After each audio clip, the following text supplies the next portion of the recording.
A little disclaimer before we get rolling here. You're about to hear some ads. They are all from local entities that want to support the baseball community. A lot of these guys have deep connections. We're players themselves, so if you see having a need for any one of these services, please go patronize these guys. Thank you. We are also brought to you by Washco Strength and Speed, located at 3604 North Peoria Road. There's also a second location in Jacksonville.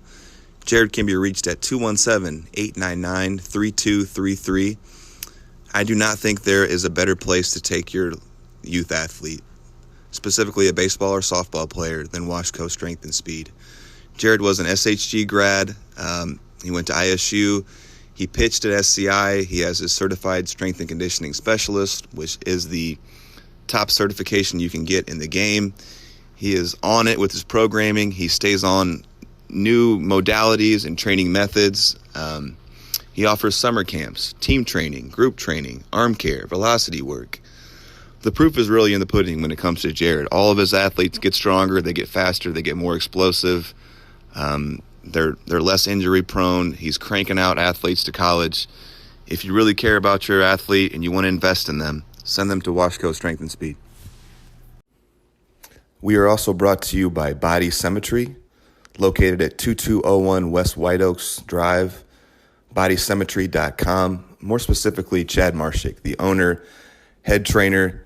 This guy is just amazing on so many levels. He is capable of training anyone from a child to a pro athlete to just your normal everyday person to the elderly.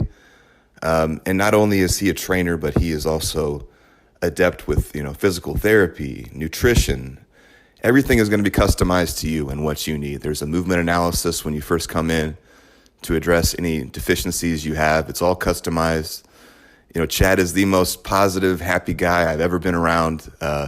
Body Symmetry will get you right. I would, put my faith in Chad and his trainers any day. So go to bodysymmetry.com, get set up. Chad, we appreciate you. Thank you. We are also brought to you by Hurwitz Enterprises.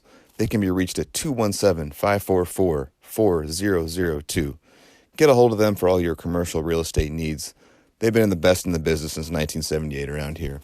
I'm talking Joe, I'm talking Mimi, I'm talking Mikey, all working there.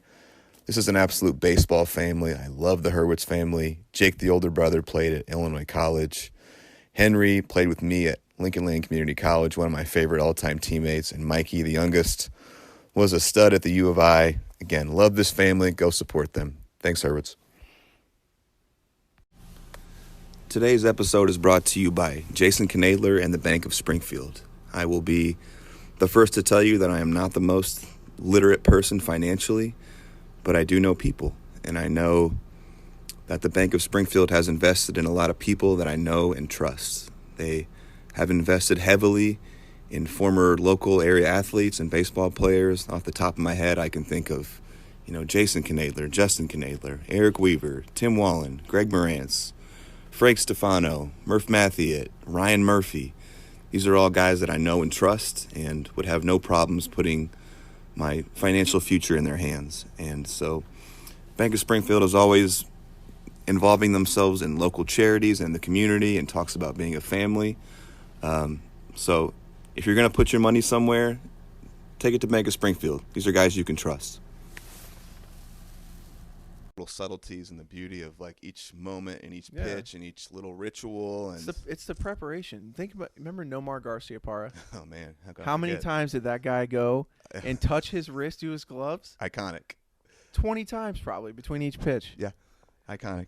Yeah, well, and that was just his prep. Yeah, well, we're already rolling here, buddy. So it's good to do it, man. Long time coming. Long time coming. I want to reiterate that. It's been a long time coming. This is the Post Game Spread podcast, and my buddy Ryan Aper and I have been speaking about this, talking about this, trying to get it into the universe for well over a year at this point, and we're finally rolling. And I thought it was only right to have you on as guest number one. And please accept my apologies if I'm awkward or scrap this up in some ways. I'm going to be learning, best I can. And for me, it's just going to be, I'm going to be asking you about your career and how that went and all the trials and tribulations along the way and what you learned. And I think there's a ton of interesting stuff in there, and just thank you for being here, brother. Yeah, man. Like you said, it's been well over a year. We had many names for the podcast, so we kind of kick back and forth. We did. Post game spread is the most fitting, I think, because we're trying to get the all encompassing the stories, like you said, talking about the career and everything, and where we all are today, and I think that's going to be the coolest part of doing this. Hopefully doing this alongside you as much as I can. Yeah, absolutely. Yeah. But some of the ideas that we've kicked around have been awesome. So if and nothing else, this is a pilot run. This is a test run for us, dude. Happy to do it. Yeah, absolutely. Happy to be here to do it. I think it's awesome, man. Yeah, I totally agree. So if you guys don't know, Ryan Aper was went to Lincoln High School and Lincoln Land Community College, was drafted in the 6th rounds by the Marlins in 2013, had a four-year career, minor league career? Yeah, three and a half. I think we'll call it 3.5. Yeah. Okay, 3.5, and we're going to get right into his whole story. First off, Ryan and I have a kind of a long friendship here that started about 10 years ago, and I first met Ryan, or Aper. I call him Aper. I was playing independent ball, and I had come back to Lincoln Land to train in the off season, and Bull graciously has always kind of extended the offer to former players about or letting them come and practice with the team if they're in town to get some reps in. And before I came, he told me, we got a dude, basically. Like, this guy is legit. He's an outfielder. He's got scouts crawling all over the place. And I remember that first time I showed up in the Lager Dome, Lincoln Land Gymnasium, and Aper walks in. And I knew he was the dude as soon as he walked in. Weighing about $140. Weighing about 145, 150 pounds, socks falling off my ankles. The most confident 140-pounder you've ever met. But you could just tell that he was the guy and how people kind of gravitated towards him and looked at him. And I knew who it was. And then seeing you in practice and seeing the bazooka of an arm and dropping tanks, and it was pretty special to see. I could see why there were scouts all over the place. Further down the line, I ended up training you as a strength coach. Yeah. At the same time while I was still playing, so I was still trying to play independent ball as well. So I would train Aper, and then we would go hit and throw together, talk about life, and then ever since we've maintained this friendship. We talk about life, we talk about hitting, and now we actually are tag teaming kind of as like these guys' personal hitting coaches. The Ethan and Carter Murphy, they're sophomores here in the area at Southeast. Look out for them. They can ball. Great kids, too. Yeah. Great kids, great family. Yeah. And so we've maintained this friendship, and I really think Ryan's story is unique, and I want to get – while I already know a lot of it, we're going to really get in depth with it, and we're going to – he's going to take us on a journey here. So On a journey. So my side of the story. Okay, yeah. When I first met Blake, I see this absolutely jacked unit walk into the gym, and I think Coach Riggle may have mentioned like who you were, or what you were doing, and that you'd be a good guy to talk to just because you had like pro experience and stuff like that. And like I said, I'm 140 pounds. I see this yoked baseball player. I'm like, I got to get in with that guy. So that was my thing.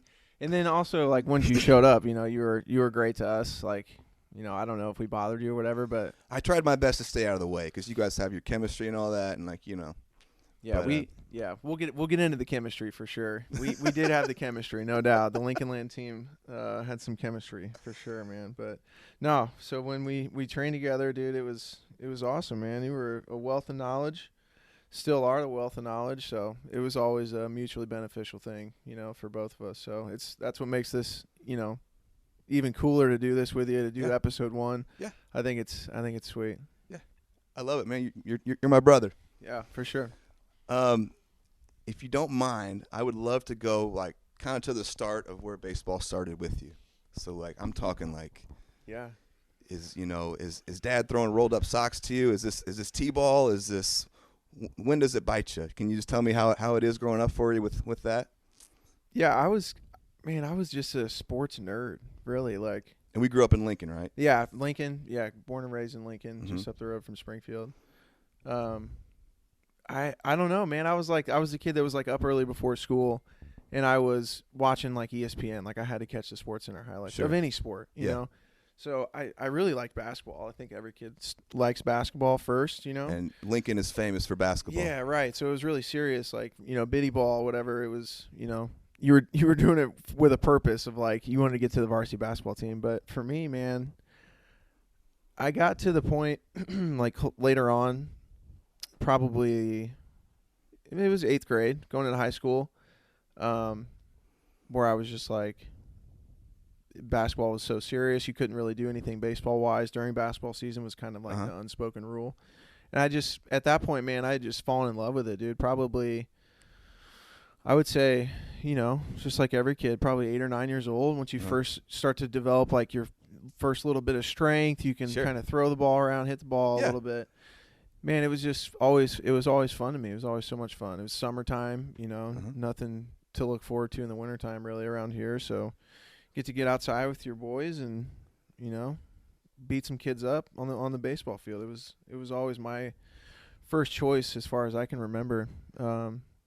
My dad I remember vividly being, you know, a kid out in the parking lot or the driveway, excuse me. My dad would he was throwing me BP essentially all the time. Nerf balls, you know, Nerf bats, the whole 9 yards. So we were doing it all. We were playing basketball in the wintertime inside. So it was definitely from a young age, no doubt. I'm talking, when did you start doing like travel ball and that stuff? I think it was. 'Cause it's different now. Yeah, it is different. There's like eight and U. Yeah, travel 8U ball travel now. ball. That's like a big deal too. I got a buddy down in Texas who, like they're ranking 8, 9, 10-year-old teams. Like it seems a little ridiculous. But wild to me. Yeah. I don't know. How do you project an 8-year-old? This kid's gonna be great at 12. I don't know, you know, recruiting him for junior highs, but I mean, you eventually became a world beater. Was it always that way? Were you just killing kids from from day one? No, not at all. Honestly, not at all. I mean, I was just like another kid. And I think I wasn't like bad, you know, but I don't know that you would look back and be like, this kid was a standout from day one. No, it would have been like, this guy's a future 6th rounder. No, I don't know. I know it. I see it. Yeah. Nobody. But I think I was always probably like the upper tier, I would say. Sure. Of the teams that I was on. But I started travel ball, I think it was probably 12, man. I just did like the Lincoln Rec League until then. Okay. And, you know, I was doing well. And at that point, like the Lincoln Heat was what it was called. Mm-hmm. You had to try out. And, I don't know, man. I'd like the coach ended up being my coach for like 3 years in the summertime. His name's Jeff Nelson. Okay. And his son, Jordan Nelson, if you're from the area. Name sounds familiar. Shooter, man. Could shoot the lights out. Okay. Basketball player. Went to Evansville. You know, he was great. But his dad was my first travel ball coach. And so where like my baseball, like where it became like my livelihood was probably when travel ball started because I had people that cared, dude. And that's like one thing that I think will stick out the most as we kind of progress, you know, through the years is like, I just was so lucky and so fortunate to always have people that cared so much. Man, I can't be overstated enough. But you know, like having support. You go to these little towns and like there's coaches that are just kind of there. Yeah, absolutely. And nothing against them. Right. You know, thank you for holding the fort down so these kids can go play ball. But then like there's some places where they like really care. Mm-hmm. They're good people. They're really good people. They're good coaches. You know, they've had success like at that grade school or whatever. And that's what you had in this. That's coach? what I had, dude. Well, yeah, shout like out to from him, and then it goes into like my junior high years at Chester East Lincoln. I had like a very long-standing baseball coach. Was, you know, very well respected. Just a great guy, man. Every coach that I had, literally at every level, was just a awesome dude. When did it occur to you, I want to play pro baseball? Or did that occur way later? Dude, so that was like day one. Like once I really started loving sports, like I always played all the sports. Uh-huh. And I'm kind of like contradicting what I just said. Like I was going to go pro in something, like in my mind. And I literally never thought any different. Yeah. From the age of probably Isn't that 8. funny? Same. From second grade. 8 to the last day that I stopped playing pro ball, I was like, I wasn't going to go sell insurance like I ended up going to do for a while. I wasn't going to work at a bank. I wasn't going to do any of that. Like, Isn't that the beautiful thing about baseball? Like, you can like latch onto that dream at a young age, and you can ride it all the way out through teenager, adulthood. And some of these guys getting paid $400, $500 million to do it. To play the game that they love. It's play the beautiful, kids' man. game. It's beautiful. It does grab a hold of you like that. You know, I feel like for the people that, man, you know, this podcast is about like our story and stuff. And as you're going to find out from everybody else that comes onto this in the future, anybody that's listening, there are some serious baseball lifers out there. Oh my gosh. And when you meet them, play with them, you don't forget them. Yeah. Like, there are people that stand out in your mind forever. The shit that sorry. No, you're fine, man. Let it rip. If there's going to be some F's and some shits, we can chop this up. We're still deciding how PG or R this is going to be. The stuff that they have said on or around the field or just in the locker room on the bus. Like, I bet you met so many of those people along your journey too. You too. And same with literally, like I was saying, every other person that's going to come on here, dude. It's just a long line of people that you don't forget about. Yeah. And you get so lucky, so fortunate, you know, for me to, and for you as well, and for a lot of people that we're going to talk to. Oh, yeah. So fortunate to be able to go through, like, your, you know, late teenage, some of us early 20s, some of us into their 30s, 40s. Like, we've got some pretty awesome people that are going to come on here that are now in their, you know, mid-30s, mid-40s. Some people that played until they were almost 30, into their 30s. Like, we're going to hear some stories, you know, and it's everybody's going to sing the same song. Like, it's such a lucky, just awesome thing that we get to do. Like, as people, we get to go play sports, and some of us pick baseball. And I like baseball because the team's huge. You know, football teams are massive too, but like baseball rosters, like it's pretty big. There's something about the camaraderie of a baseball team, man. Absolutely, man, for sure. Yeah, they come together and get grimy in funny and strange ways. Strange ways, man. Lots of weird stuff out there, but you know, I don't think we'll get too far into that. No, like some things are forever will be for the locker room, and that's where they're going to stay. Yeah, absolutely. And they're not for the airwaves, but. And I think that's one thing too that people are going to like the most about doing this podcast. You know, what I'm most excited about being, you know, like I guess tonight a guest on the show is like, dude, this is stuff that you kind of just lock up and bury away. Yeah. Because you don't want to be that guy like, back in 2011, I was hitting nukes. The best point. You know, and so I think this is your time. Yeah, this is your time. And if 10 people listen to this, whatever, man. Like, at least it gives somebody an opportunity to really, like, open up the memory book. Yeah. You know, because the thing in baseball, the mantra always, turn the page. 100%. Turn the page. Turn the page, yeah. Close the book, whatever. Yeah. Get through it, whatever it is. So for us to be able to, like, dust the old memory book off and go back through this stuff, like, I think that's, you know, where the underlying message and the kind of like the goal of what we're trying to do is going to come out. I within the last year, I went on a buddy's podcast and did Aper's listen to it, and maybe like 5 other people have. But it was great though. It was great. I went on a buddy's podcast and told my story, and it was incredibly cathartic, and it kind of gave me more steam to want to do this because I think there's just a lot of good life lessons along the way, and you know, baseball knowledge that can be passed along, and funny stuff, and so I think this is. I can already tell you're doing great, and you seem natural, and it's just boys vibing here. Yeah, as will everyone. I think you know the lead up to it is a little bit like, oh man, you know, you're kind of like thinking back, but like I don't want to sound stupid or I don't want to talk about myself too much. Yeah, but we're I'm not going to say we're scripted here, but we're well set up, well prepared, and you know that's how it'll be for everybody. So for anybody that is listening, it's gonna be an easy situation to come into. So absolutely. It's going to be all positive. I'm not. There's no scandalous media or anything. No. We're not getting TMZ in here. Nothing crazy like that. No, not at all. Next up, so I've seen you throw down some hellacious dunks. So when did your basketball career end? When I went to high school. And was Alexander still the coach there? Was he done at that point? Yeah, he's still the coach now, man. Was he like, why are you not playing? Not really.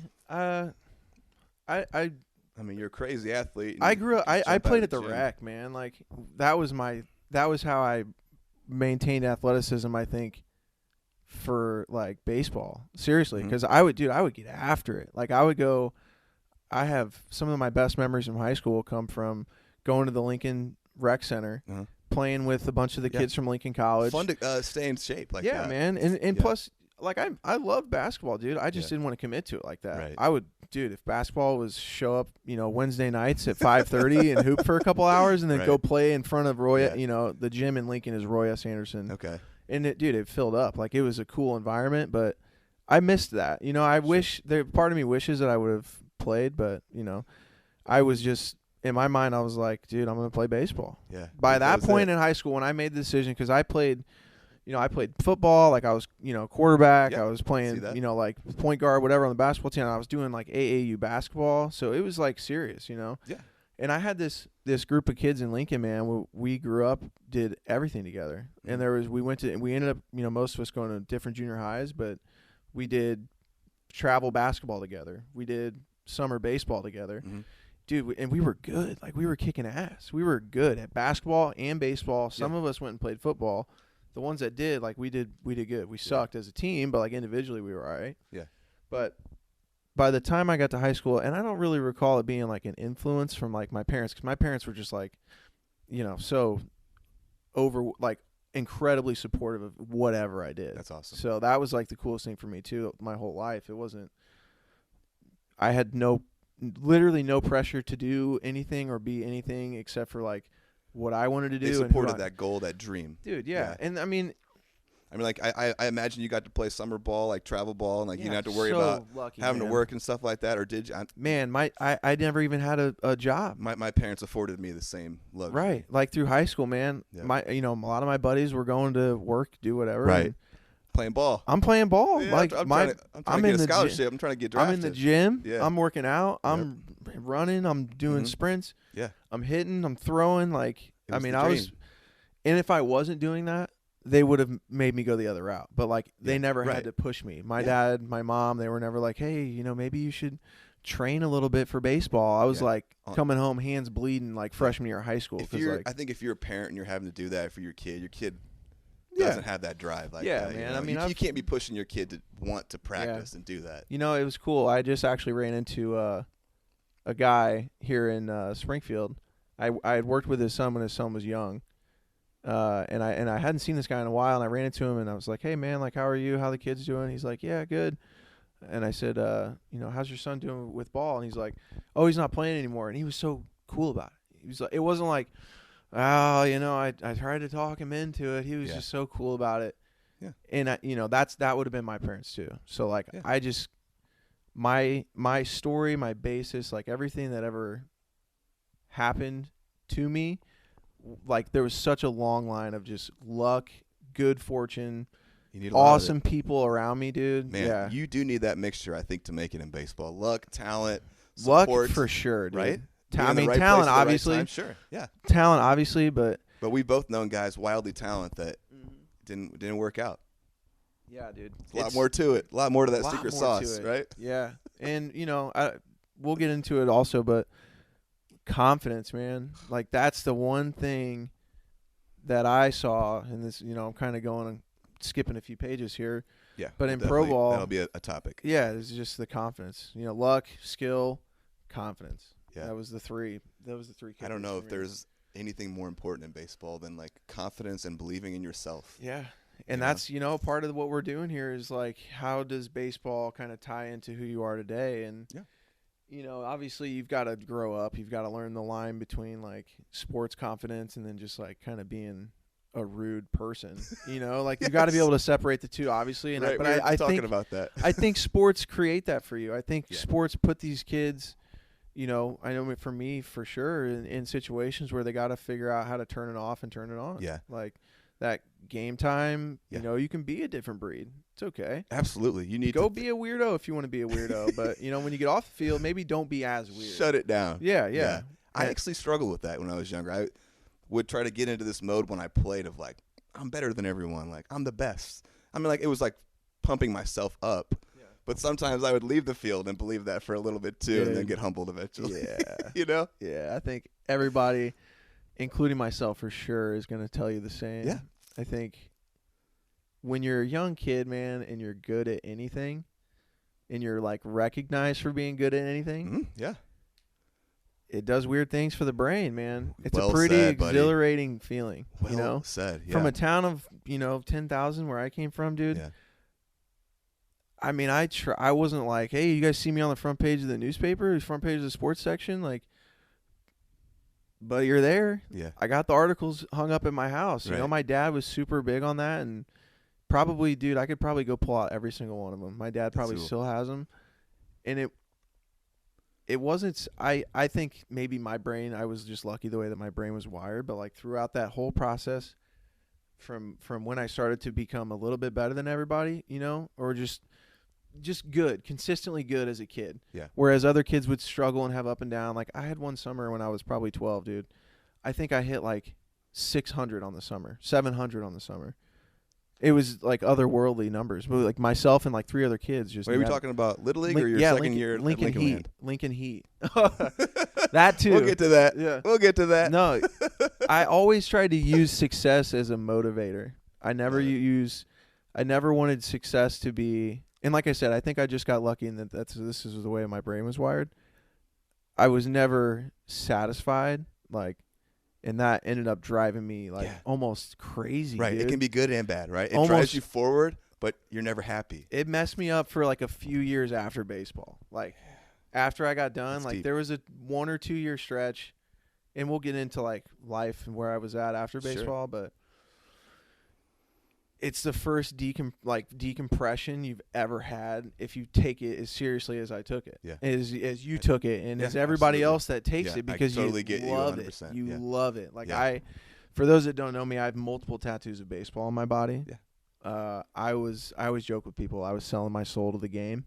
I love it. So I just got these. I got laces on my wrists, and I got an actual baseball out of my chest. I've got a baseball title on my back that says "Swing from the Soul." We're soul brothers, buddy. Soul brothers. Yeah.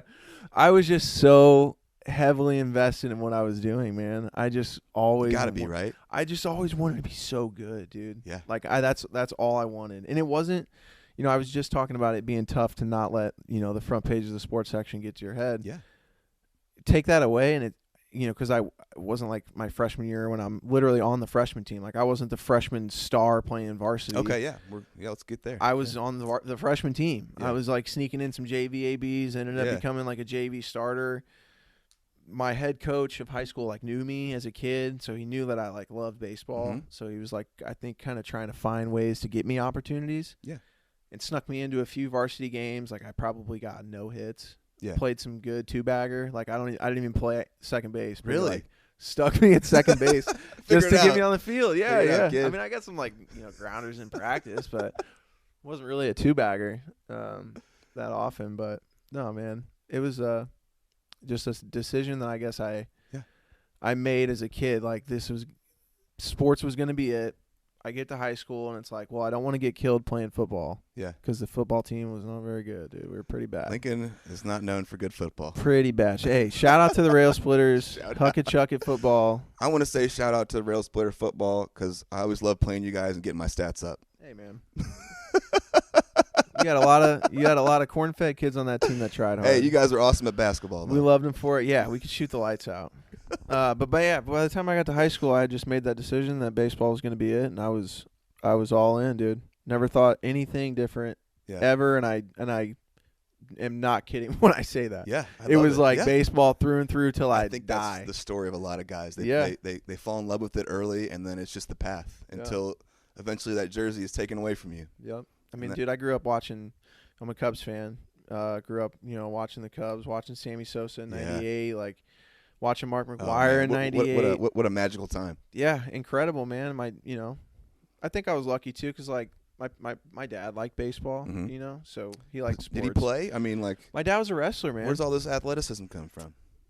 It's weird. It really is. Mom or dad? Nobody was my mom was a good. I mean, both my parents are, out athletically built. Athletic. My mom was an athlete in high school. And nobody played college or pro or anything, or no. My mom was from a town of maybe a couple hundred people. Graduated with 20 people in her class. Okay. And so I'm gonna plug my mom here real quick. She actually still to this day, I'm gonna mess this up. It's either long jump or high jump, I think. Yeah, those are different. She holds a those are vastly different. Mom, I'm sorry. She holds a record and will always hold a record at Hartsburg Emden High School. We're going to give you credit for both. Yeah. At Hartsburg Emden High School, she's a record holder forever because their high school got rid of girls track after her. I believe it. I've seen you spring and jump and dunk, and I believe it. My dad's an athletically built guy, too. My dad, was very big into weightlifting. I grew up going to the Lincoln Rec Center with my dad. Would be in working out. I'd be shooting hoops. Mm-hmm. They had like a rock climbing thing there for a few years, but my main thing was, shooting hoops. But, that was, big for me as well as a kid was my dad was always in the gym, working out, which was awesome. And so I was there at the gym, on the weekends and stuff and shooting hoops, just doing athletic stuff, doing something with sports. Yeah, absolutely. When did you get into travel ball with you were coached by Henry Hurwitz and Nick Beard? Henry Hurwitz and Nick Beard, former teammates of mine at Lincoln Land, amazing guys. The Hurwitz family is amazing. Beardo is now a very accomplished coach out in Williamsville and just really doing his thing. Shout out to both you guys. Great dudes. Definitely. Yeah, awesome dudes. So after I played Lincoln Heat for 2 years, I believe, 2 or 3 years, and was approached by the coach. So I'm kind of going to segue here. How did we got to Hank and Beardo? Hank is Henry Hurwitz. Yeah. Beardo is Nick Beard. How I got to that. So I was kind of like recruited a little bit, I guess. The Springfield Pride at the time. Yeah, I played for the Pride. Frank Kolovic. Yeah. Again, just like the second or third guy that I was fortunate enough that cared a lot. I was very lucky to have a guy like Frank Kolovic, who I think we played a Lincoln Heat baseball tournament. The Pride came down. Myself and Jordan Nelson, who I mentioned his dad was my first travel ball coach. We got invited to come try out for the Pride. Yeah. So Jordan and I hopped in. You've been 8th grade? This was seventh grade. Okay. Seventh grade was the first year he tried out. And Jordan actually decided not to go. Like, he didn't want to be on the team because I think he was going to play basketball. But I stayed on the team. And I remember, man, and this is big for me because not to say that I wouldn't have gotten, maybe things would have still panned out. But, like, this decision I feel like that I made was, like, ended up being maybe a little bit career-altering. I mean, it was life-altering for sure because the people that I ended up meeting left from right this turn. team. Right, man. And I'm, buddy. 12 years old, 13 years old. Different. I'm like, my dad's like, hey, man, like, this is a good team. It's not in Lincoln. You're going to go travel. You're going to go play in, better teams. And I was an anxious kid, man. I was a very anxious kid. And I was freaking out. I'm like, Dad, I don't know, man. Yeah, big life decisions. These are my boys. These are my buddies. Like, These are my guys I've grown up with. Yeah. And he's like, let's just go. Let's check it out. Anyway, long story short, I made the team. And we played for Frank for 2 years, Frank Kolovic for 2 years. And then, so that would have been my 7th grade summer, my 8th grade summer. After that year, so would have been my freshman summer, going into sophomore year, we switched to the Midwest Stallions. Pause real quick. That 7th and 8th grade, those years, are you like the dude yet? Are you kind of just one of the dudes? Are you like in the middle? In Lincoln, I mean, me and Jordan Nelson definitely, we were a good group, man. It was weird. Like, I really didn't understand how I was picked. And that's another feeling that I had, like, many, many times in my baseball career was, like, I didn't understand, like, why I was getting picked because I didn't feel like I was head and shoulders above any of these other dudes on my team. Interesting. I mean, I had stats that were good, and I was pretty quick, I guess. I always had like a pretty good arm for my age or whatever, but it was nothing where you'd walk and be like, wow, that 12-year-old like is throwing like gas, You eventually did. Yeah. Well, I grew into that. So this decision though, man, was big for me because, maybe I stay in Lincoln, maybe I don't get exposure to the talent that I played that I end up because dude, we played some incredible baseball teams at young ages. Yeah, and once you start playing those good teams and you stack up against them, it like really gets your mind. You chase it. You're like, wait a second, I'm good. You chase it. Yeah. I mean, we chased it. Or I can do this for real. We chase that feeling of like, we want to be that team. When you leave, you're like, whoa. Like that team was way better than us. And we all just bought in, dude. Yeah.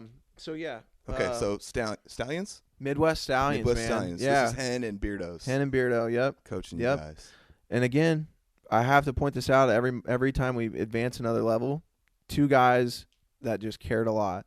These were two dudes. Hank and Beardo were. Give them flowers. Dude, they were huge for us, man. Yeah. Hank and Beardo, and Frank was too. Like, I don't want to take anything away from Frank, because Frank was the man. He had no kids on the team. He Really? had no skin in the game. Really, just coaching Dude for the just love of the wanted game. to coach a good group Wow, of kids. that's commendable. He went out and assembled So cool. this team, and so Frank ended up having kids himself, and totally respectable move. Stepped away from coaching at that serious of a level, I think, for a few years. Mm-hmm. And then, now I think still to this day, I think he coaches. His kids are older now, so maybe he doesn't. But coach love the game. Love the game, man. Hank and Beardo did it because they love the game. And like you said, love Beardo is now a very polished high school coach. He's got accolades. He was destined to be a coach from the time he was 10 years old. Like, this guy has always been like angles and smart and like thinking ahead of people. And yeah, shout out to Beardo. And Henry would do the same. I mean, if Henry wanted to be a coach, he would do the same. Absolutely. Yeah. But they were such a good mix, man. And so, I bet they were fun to play for. dude, when you talk about like the summer of your life, Yeah. I had the best times, dude. We had the best team, the best parents. We had the best two coaches, like some Hank jokes, man. Oh, Still tell them to this day. they're both hilarious. Won't drop them on here, but there's some Henry jokes that I still joke about with kids that played on that team. Anytime I see them. Who were some of the dudes on that team? Because I know you guys had some talent. Man, we were stacked, Let's dude. go. And so I was going to get into that, because why my Lincoln Land years were so awesome was because it was my Midwest Stallions team. Really? Dude, we would roll into tournaments 12 kids deep and absolutely obliterate teams that were flying guys in. I remember, Henry. So I actually interviewed Henry, Bull, and Bull is Ron Riggle too. I forgot to mention that. We dropped the Bull at the very top of the podcast. That's Ron Riggle, the head baseball coach at Lincoln Land and athletic director. Will only be referred to as Bull from here on out. Yeah. Just wanted to point him out. Yeah. Yeah, that ended up, that group, we would have 12 guys, 12 guys on the team. Mm-hmm. We had 9 of us. 9 of us went to Lincoln Land together. Wow. 1 went to U of I. 1 went to Eastern. Hurwitz. And then Michael Hurwitz went to U of Caleb. I. Bryce Sablotny was a year older than us in school, but same age. Like, he was like the young kid of his grade above us. Went to Carbondale, and then Caleb Howell went to Eastern Illinois. Yeah. Everybody else on the team, no, you guys are excuse ballers. me. Yeah. There was 13 of us, because one guy went to IC, and I can't remember why he went to IC, but he definitely could have went to Lincoln Land, I'm pretty sure. Mm-hmm. But then after that, literally everybody else went and played ball together at Lincoln Land. Yeah, that's pretty impressive that a travel team, every single person goes and plays college baseball afterwards. And that, I think everybody on that team would say, is because of Frank Holovic, Nick Beard and Henry Hurwitz. Yeah, multiple D1s, pro. And a lot of us, a lot of guys didn't play after Lincoln Land. They could have, but there were some smart kids in that group too. Yeah, I remember. So when I got a hold of Hank, to talk about, I just wanted to get a little idea of, he had some stories about Aper, how that went. But he said he had a unique perspective because he would essentially see you a year apart. They would see you for the summer, you'd ball, whatever, but they wouldn't see you again until the next year. So they were at SHG in Springfield, and I was the only like outlier in Lincoln, so we would just come into the CSA, play our 2 games or whatever. But he said there would just be these huge leaps in your game, in your maturity, in your body every year. And he kind of said, like, the first 2 years, like, you were good, like, you were in the mix. That was me every year, though. Yeah, but you made a jump. And he says, like, the first couple of years, 15, 16, you were, like, good, but you weren't, like, even the top of the order hitter. He said they had you kind of down. 7, 8, 9. Yeah. Yeah. True. Just happy to be there, dude. Yeah, so I'm going to pause real quick. So, like, guys out there that aren't where you want to be necessarily, things can get better. Things can change. Just because you're hitting 7, 8, 9 now doesn't mean you can't figure something out and be a top of the lineup hitter. But you've got to invest in it. 1,000%. But so then they said you made a humongous jump from like when you were like 17, 18, and I'll tell you exactly when it was. Not to interview, but to put an exact time frame on it. It was in between my sophomore and junior year. So I graduate.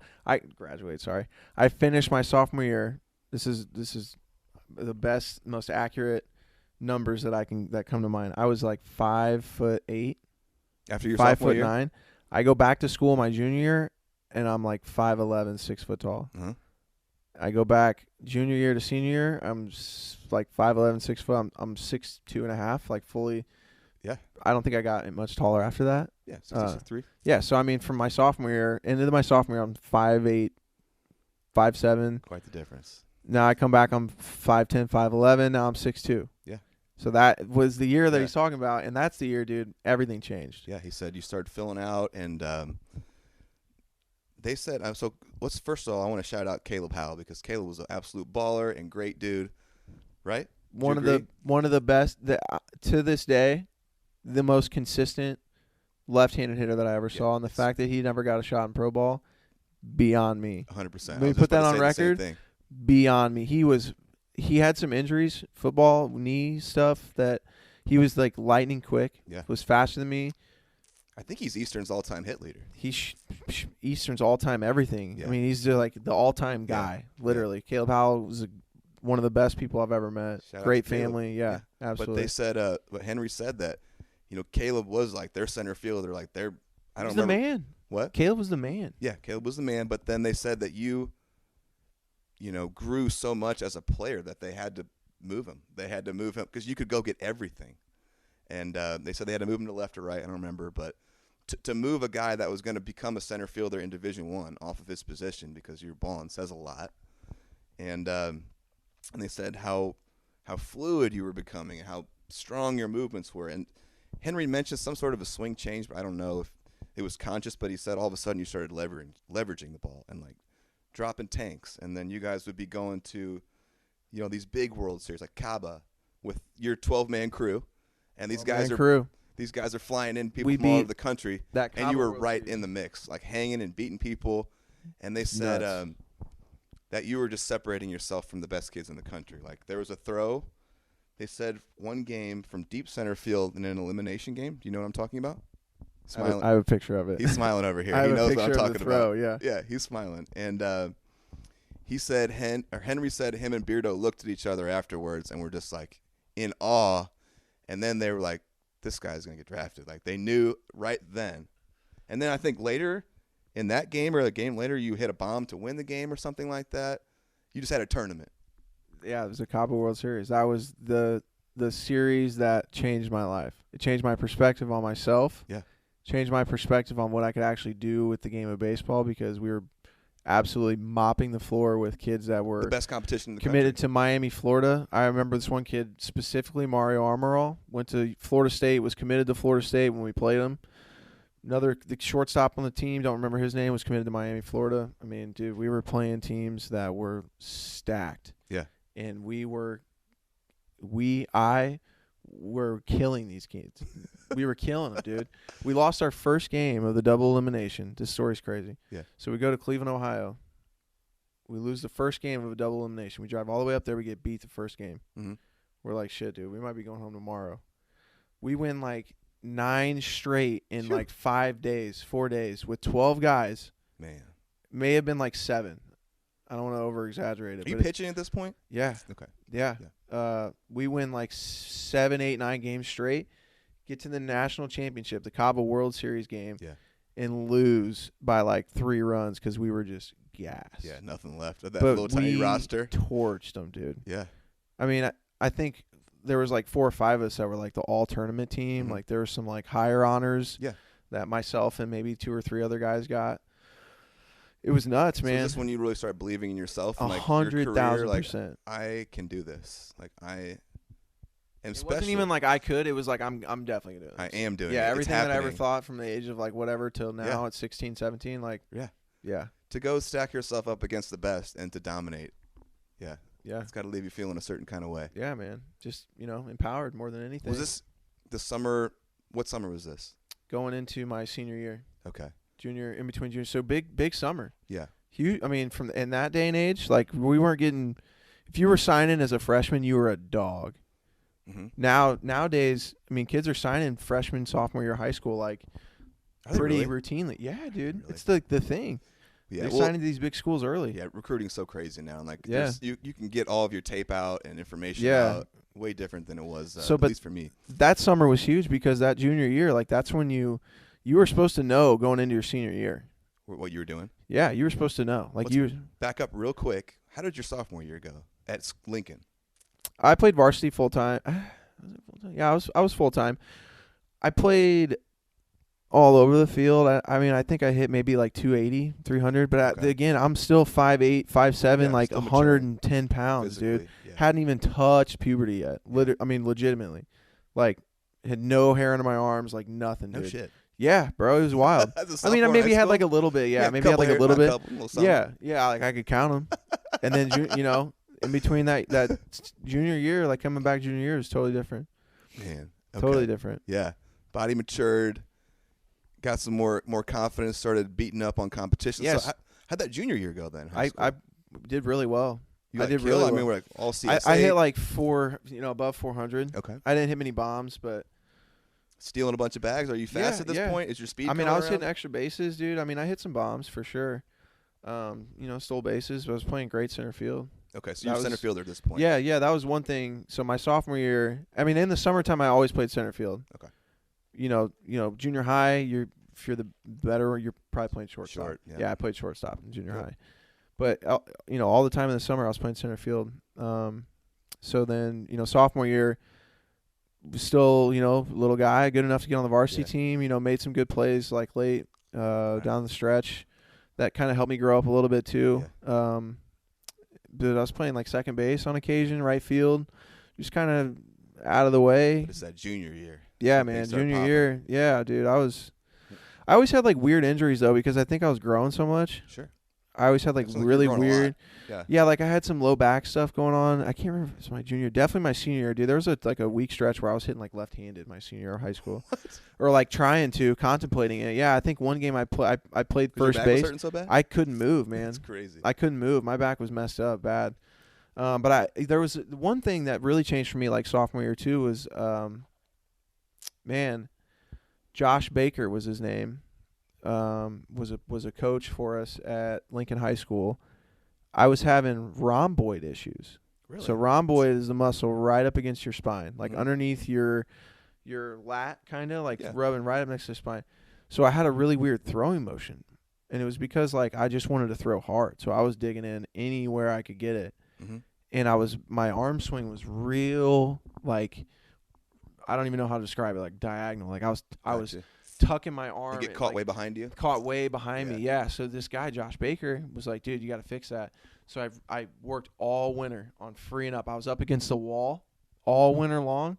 And then, dude, the ball really started coming out of my hand really, like, pretty well. And then that junior year, like, the ball was really starting to, like, I'm doing a really good long toss program in the summertime. You're a long toss fan, aren't you? Big. Yeah. I mean, it worked for me. Take notes, cats, young guys coming up. It worked for me.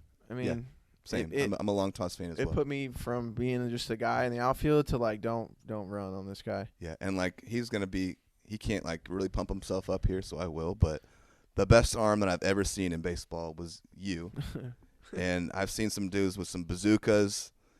We'll get. I want to save some of the numbers on your arm for a little later because I think that's a fun part of some stories later because they're like, well, what when you hear those numbers? But I was thinking the same thing. Yeah, absolutely bananas arm. So that's when the arm strength really started being like, oh, dude, that's my junior year was when literally everything changed for me. Are you on the mound? Yeah. What are you throwing on the mound?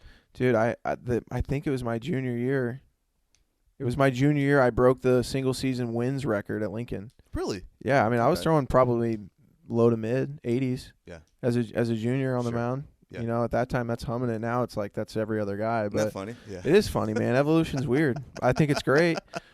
Nobody was throwing 96 in high. I mean, if you did, like there was one kid from Mount Zion that was like 94, 96 that got popped in like the 12th round. Well, small world, your boss. Yeah, Billy Clayton, man. Billy Clayton. Who I would love to get on at some point. I don't know. But good fuzz, man. Billy was throwing mid-90s in the late 90s. Heard a lot of people say that about Bill. And it was like it was crazy looking. Yeah. So yeah, I know an anomaly. And we will hopefully get him on here, but I know he had, arm issues late, which, another part of my story, I had like weird like naggy injuries. Mm-hmm. Dude, I got out of playing baseball from the ages of 8, let's say 5 or 6 to 23 unscathed, bro. Yeah. No cuts on me. Yeah. no surgeries. Yeah. I almost had to have TJ one year. I met, a doctor here in town that saved my junior year. I was throwing harder. I wanted to get everything out of it. I was trying to throw a cutter. I'll never forget the feeling, dude. I threw a cutter in a game about 34 feet, and I had about a half-size golf ball in my elbow. Really? Within an hour. Oh, And I had thought it was TJ the extension, the ability of my arm to extend. I can still put it in that position because I'll never forget it. I can, imagine yourself being able to straighten your left arm out fully. Yeah. I don't even know what this angle is. Are you good with angles? What do you put this angle at right here? Oh. Not straight. Yeah, no. At 16 years old, I threw a ball, 40 degrees. Heard it, felt it pop, and I'm like, dude, I'm done. Like the ball went nowhere. I just had that dead arm feeling. Went to this guy. This was like, thankfully, it was at the end of the summer, pretty much. Mm-hmm. My sophomore or junior year, summer. Anyways, it was one of those two, but almost, man, yeah, almost had to get TJ. But seriously, I was so lucky because I never had to get any crazy surgeries. Did they specify what it was? It was definitely inflamed UCL for sure. Okay, I mean, yeah. I had like X-rays and all that stuff done. All right. When did you start getting recruited? Well, And I had my first offer actually, my sophomore year of high school to Lincoln College. The coach at the time, and this is my sophomore year, so I'm a little guy at this point. Still offered me a full scholarship. I mean, Lincoln Lynx, is that right? Lincoln Lynx, yeah, which is no longer school, but that was my first. And I think it was more of just like this is a Lincoln guy. Sure. Loves the game. Like this is somebody we would want to have. I think it was more out of that. The guy saw me we had a hitting facility in Lincoln called the Hitting House, and you had, pay like your weekly dues so that you're, I lived there. Yeah. Lived there. Sure. I mean, and again, long line of just super fortunate, man. Like whoever built that, I can't remember who it was, didn't have to do that. Didn't have to go and create this place where kids could come in and hit whenever they wanted. And they did in Lincoln, Illinois, and I was lucky. There are awesome guys out there that love the game and want to give back like that. Yeah, dude. I mean, it's stuff like that. You just never know what you're doing. You never know how, what you're doing for an 8, 9, 10, 11-year-old kid. Like if that is not around, does that ever forever change the trajectory of your career? Man. Yeah, it's crazy. All right, Lincoln Lynx. Yeah, that was my first offer. I didn't even consider it, if I'm being totally honest. I appreciated it. It was cool. This guy was like, "Hey, mom, dad, like somebody wants me." Yeah, it was motivating for sure. But you already had it in your head that you were. Yeah, I mean, that age, you're like, dude, I'm going to North Carolina, like, like Lincoln College. I'm going to Florida State. I thought I was going to Florida State. Yeah, coming up and too. it's like, I'm going to Florida well, bud, pump the brakes a little bit. Same conference, just down the road a little bit. That's where I ended up. So I actually didn't turn out to be that much cooler than Lincoln College anyway. So then, my junior year, started getting some feel from, JUCOs. What JUCOs? Lincoln Land, Heartland, Parkland. Mm-hmm. I mean, every of the MWAC, every one of them, pretty much. Mm-hmm. I wrote off all of them. Heartland was good at the time. Parkland was good at the time, and I got a whole other story about Parkland. All right. But I had no D1 looks. Really? Zero. Nothing. So your junior year? Yeah. Okay. So after that summer, going into my senior year, like I think I started to pop up on some radars. Mm-hmm. Yeah, if you perform like that in some big tournaments, I imagine. I would hope. Yeah, so then I got, a couple calls from. See, I gotta remember the timeline because high school, man, it was pretty dead, but it kind of like mixes together with Lincoln Land. Yeah. So I gotta just kind of try and separate what school was calling when. But it wasn't much, man, in high school. Once I had even already your senior year. So that's when it actually started to pick up a little bit. Okay. I basically, man, this is we talked about Caleb Howell. Mm-hmm. Caleb and I were both invited, just us two, to a showcase camp for them. For who? Eastern. Okay. And it was me or Caleb, honestly. Really? And they gave Caleb the scholarship. I totally understood it. Caleb was great. But it irked me a little bit because I'm like, dude, take money away from somebody else and get us both. Like, what are you doing? I would have gone anywhere with Caleb Howell. I'd run through a brick wall with Caleb Howell. He's an awesome guy. And if people don't know out there, Division I rosters have 11.7 scholarships to spread through a 20, 30-man roster. So it is difficult to spread that money around. And even harder to get a full scholarship. Oh, yeah. Let's just if make you get that a an full scholarship, emphasis. that coach is in love with you. He thinks you're going to be a first-round pick. He thinks you're something special, very special. Because that's a ton of money to throw at one person. Yeah. You've got such a roster to fill out. Okay, so I get, Eastern, we go there. That was like, my first really and only sniff from a D1. I shouldn't say that. So after I committed to Lincoln Land, Carbondale reached out pretty seriously, and they actually ended up offering me. And at the time, there was a kid from Lincoln that was down there, Wes Neese, who was playing on the team. My stepbrother at the time was like going to school there, so it was kind of like, yeah, this could be cool. I went down, I got an offer, and it was late. It was my senior year, like the fall. My fall, yeah. I went on a visit. Was it Coach Cal still, or was he alive? Had he passed away at this point? Man, I think he was still there, dude. Or it was like the first year at Hindu. Okay. Dan Henderson, I believe is his name. So P.J. Finnegan would have been an assistant. Finnegan was the assistant for sure. Great guy. Shout out P.J. But they brought me down. I had like committed to Lincoln Land. Oh, you'd already committed? I committed, yeah. Okay. And they brought me down and offered me, it was like maybe like 30% or something like that.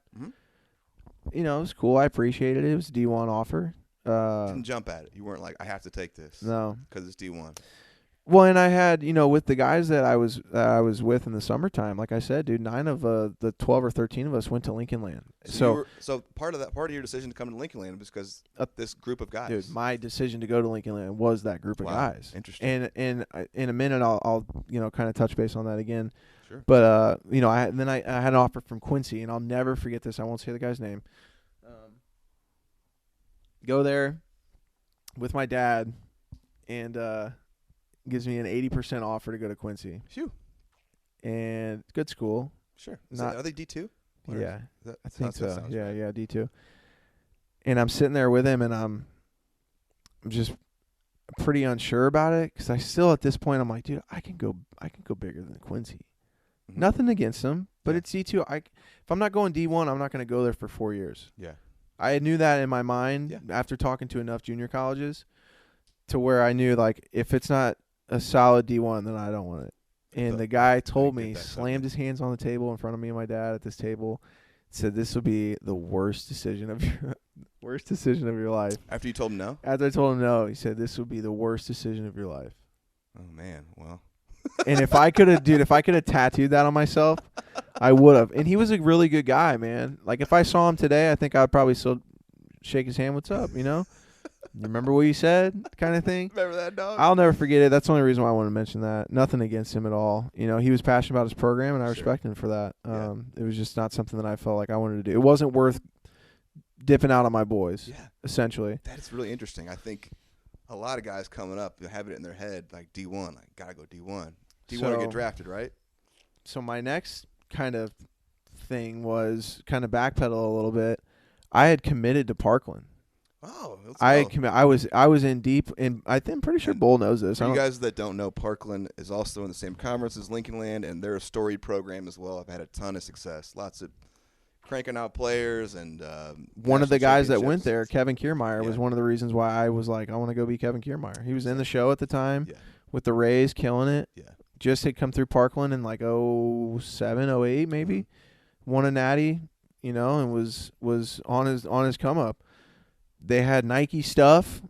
Sure. They were right down the street from U of I. Yeah. My boy Mike Hurwitz is going to U of I. Right. I didn't get a sniff from U of I. I'm thinking, hey, dude, we can team up in 2 years. Give me 2 more years. Yeah, ball out there. If I've made these jumps between my junior year and my senior year, like, making jumps. Imagine what I'm going to do in 2 more years. Yeah. And that's exactly what happened. It is what happened, and more. Yeah, and more, for sure. You could have imagined these jumps this guy took. But, man, I remember, though, it was just funny. I remember I just wanted to be at the highest level so bad. Yeah. And I just didn't – I wasn't sure that Lincoln Land was going to do that for me. And that was just me not really having a full grasp on it, because when I did get to Lincoln Land, I got approached by just as many big-name D1 schools as anybody on Parkland's roster probably combined. So I say that to say, like, don't set your sights to the point where things become unrealistic to any kids that do maybe listen to this, or even, parents of kids that listen to this. Sure. It's great to have unrealistic goals. Unrealistic goals and expectations are the reason why I got where I was. Hey, that is a great quote right there. But in the same breath, unrealistic goals. Realism has to be there as well. grounded it in some reality. cannot be so unrealistic to where you're ignorant. And there was there were moments where I was so unrealistic that I was ignorant. Ego driven. But if you didn't have that belief, would you have kept pushing for this dream? I mean, probably not. Maybe I would have. But a lot of it too. But it was realistic for you, though. It became realistic. Yeah. I mean, I thought so. I never thought differently. But a lot of that, my decisions were in the clouds where they were supposed to be. Yeah. Because you ended up being a professional baseball player, and yeah, no, it panned out for sure. But I just remember being at that age and making that drive home from Parkland that day with my dad. So actually, dude, we should. My mom moved to Cincinnati, Ohio when I was. We can go all over the place. My mom moved to Cincinnati. This was pretty instrumental for me. It kind of makes sense where we're at now. So okay. My mom moved to Cincinnati my sophomore year of high school. I go to this school in Westchester, Ohio. It's called Lakota West High School. It's a sophomore through senior building only, and it had like 4,500 kids. What? I walked in day one, knew nobody. I knew not a single soul in this place. Wow. I had never felt so small in my life. Oh my gosh, I couldn't. And I just kept my mom and her resiliency, bless her heart, dude, would not allow me to do anything other than just keep showing up. Just keep showing up. And I did. I just kept showing up. I just kept strapping it on every day, not knowing a single soul, just kind of cruising my way through the halls, like hoping nobody bumps into me today. But I say this because when I was there, man, I was fortunate enough to play fall league baseball while I was there. Mm-hmm. So I got to see a totally different view of the game from a different area, from a suburb of Cincinnati where baseball is pretty prevalent. Yeah, there'd be a lot of money in right above northern Kentucky where baseball is definitely prevalent. Big time. Dude, I saw some of the best athletes like that I saw my whole life in this area, dude. And that's when I realized, hey, dude, what you're doing in Lincoln, Illinois ain't going to cut it. Because I'm going to these fall games coming off. I'm a pretty decent guy. It's, sophomore. Like, I'm no slouch. I'm not looking good in this fall league with these kids. And I ended up getting there. I got a lot better. It was a wood bat league. It was a new place, nerves. I was an anxious kid, like I said before, so a lot of stuff going on for me mentally. But I still got through it. I still met kids through it, and it was still a huge, momentum swing for me because I didn't make it through the whole year. I got too scared and wanted to go home and be comfortable, and I think my grades weren't going to be good enough to play. Interesting. So I went through the whole winter workout program with them, and I'm working out with some dogs, like kids that are committed to North Carolina State, like big name schools. These kids were good, man. They were legit. And I'm training with these guys in the winter. I'm watching them work out. Mm-hmm. I'm watching them, take grounders and hit. And I'm like, man, I'm not going to cut it here, dude. I don't know that I can even make this team. That's funny to even hear you say those words. So then I got kind of spooked about my grades and about whether or not I was even going to be good enough to be on the team. And I'm like, dude, I can't stay here if I'm not even playing on the baseball team. Dude, I will hate myself. So I went back to my comfort zone in Lincoln. Okay. Moved back in with my dad. And I just had a totally different view, man. The world changed for me. Was like a fire lit under your ass after that? I was a minnow in a small pond in Lincoln. Mm-hmm. I'm not going to say like I was a big fish, small pond type of thing. I'm not going to put myself on that pedestal, but I go to Ohio and I am a nobody amongst many. I am nothing to anyone. I'm getting brushed by left and right, dude. And that I had to do. I was an outgoing kid. I had a lot of friends growing up. I was friends, with everybody because I was just outgoing. So for me to be in that state, like, that's where the confidence came out. Because I'm like, dude, I got to put my chest out a little bit. Yeah. If I'm going to make any friends, if I'm going to meet any girls, I got to put my chest out a little bit and be somebody. So then, that's when I started this confident thing. Like, I had to find it in me, dude. I love it. You brought it out. You pulled it out of yourself. The reason why I say that is because that kind of coincides with the junior year that I had, the sophomore year that I had. That's great. Yeah. It's because I had to be somebody. Yeah. So I come back, dude. I got these silly earrings in my ear. I'm wearing a free Wheezy shirt. My first day back at Lincoln High School. Like, dude, Daddy's back. I just was like this. Yeah, bro, this is me. In all my egotistical 15-year-old ways. That's where man. Like the ignorance is bliss thing came in. Like, I was just like, well, I had a different view. I had a refound kind of goal, like a refocused goal. and a much clearer path on how to get there because I saw how good these kids were in Ohio, and I knew I had to work my ass off. Right. What if you had never experienced that? No right? clue, man. Isn't that cool? What if I never played for the Springfield Pride? That's why I love these kind of stories. That's why this is going to be so cool for connecting the dots on everybody. All this stuff. And yeah, these experiences on your life to help build you up to where you went. And without this left turn, you wouldn't be here. Without this right turn, you wouldn't be here. It's really what cool I think to hear it. I want to say in that moment is always bet on yourself. Oh, there we go. You know what I mean? Mm-hmm. You know, always, if your back's against the wall and you got an easy route or a tough route, just try the tough route. I bailed on the tough route. Yeah. But it still changed my life. Yeah. I couldn't see it to the finish line, but it still changed my life. Absolutely. And it still was a huge turning point for me. My eyes were wide open. I didn't have Lincoln, Illinois, small pond tunnel vision anymore. Yeah. I had SEC, Big 12, Big 10 athlete. I mean, dude, when I'm there, remember Nike Spark? Oh, yeah. Spark training? Oh, yeah. So I'm at Lakota West High School. Jordan Hicks, still in the NFL today, is a junior when I'm a sophomore. Jordan Hicks shatters the Nike Spark record. I'm in PE, like high impact, like training PE with this kid. Mm-hmm. Monster, bro. Goes to Texas, plays linebacker, is still a linebacker in the NFL today. Yeah. So, again, I'm seeing the level of athletes that are out there. What I think is fascinating here is that you said you went there and you weren't like a dude. You weren't like dominating or anything. Dude. But you left feeling more confident somehow. You pulled – somehow this experience of you feeling small brought out a big part of you. And I think it was just who I am as a person, dude. I'm not a quiet tuck away in the corner. I better get at least a laugh or something out of somebody, you know, kind of thing. And that I think that kind of molded me. And that's a big, you know, that's a big point in your life. Like at that age, like I'm 15 years old, like life could have just been on cruise control for me forever. Sure. My mom had this really awesome opportunity to progress in her career. Okay. She took it. You know, I went with her, and you know, like I said, I didn't finish it through.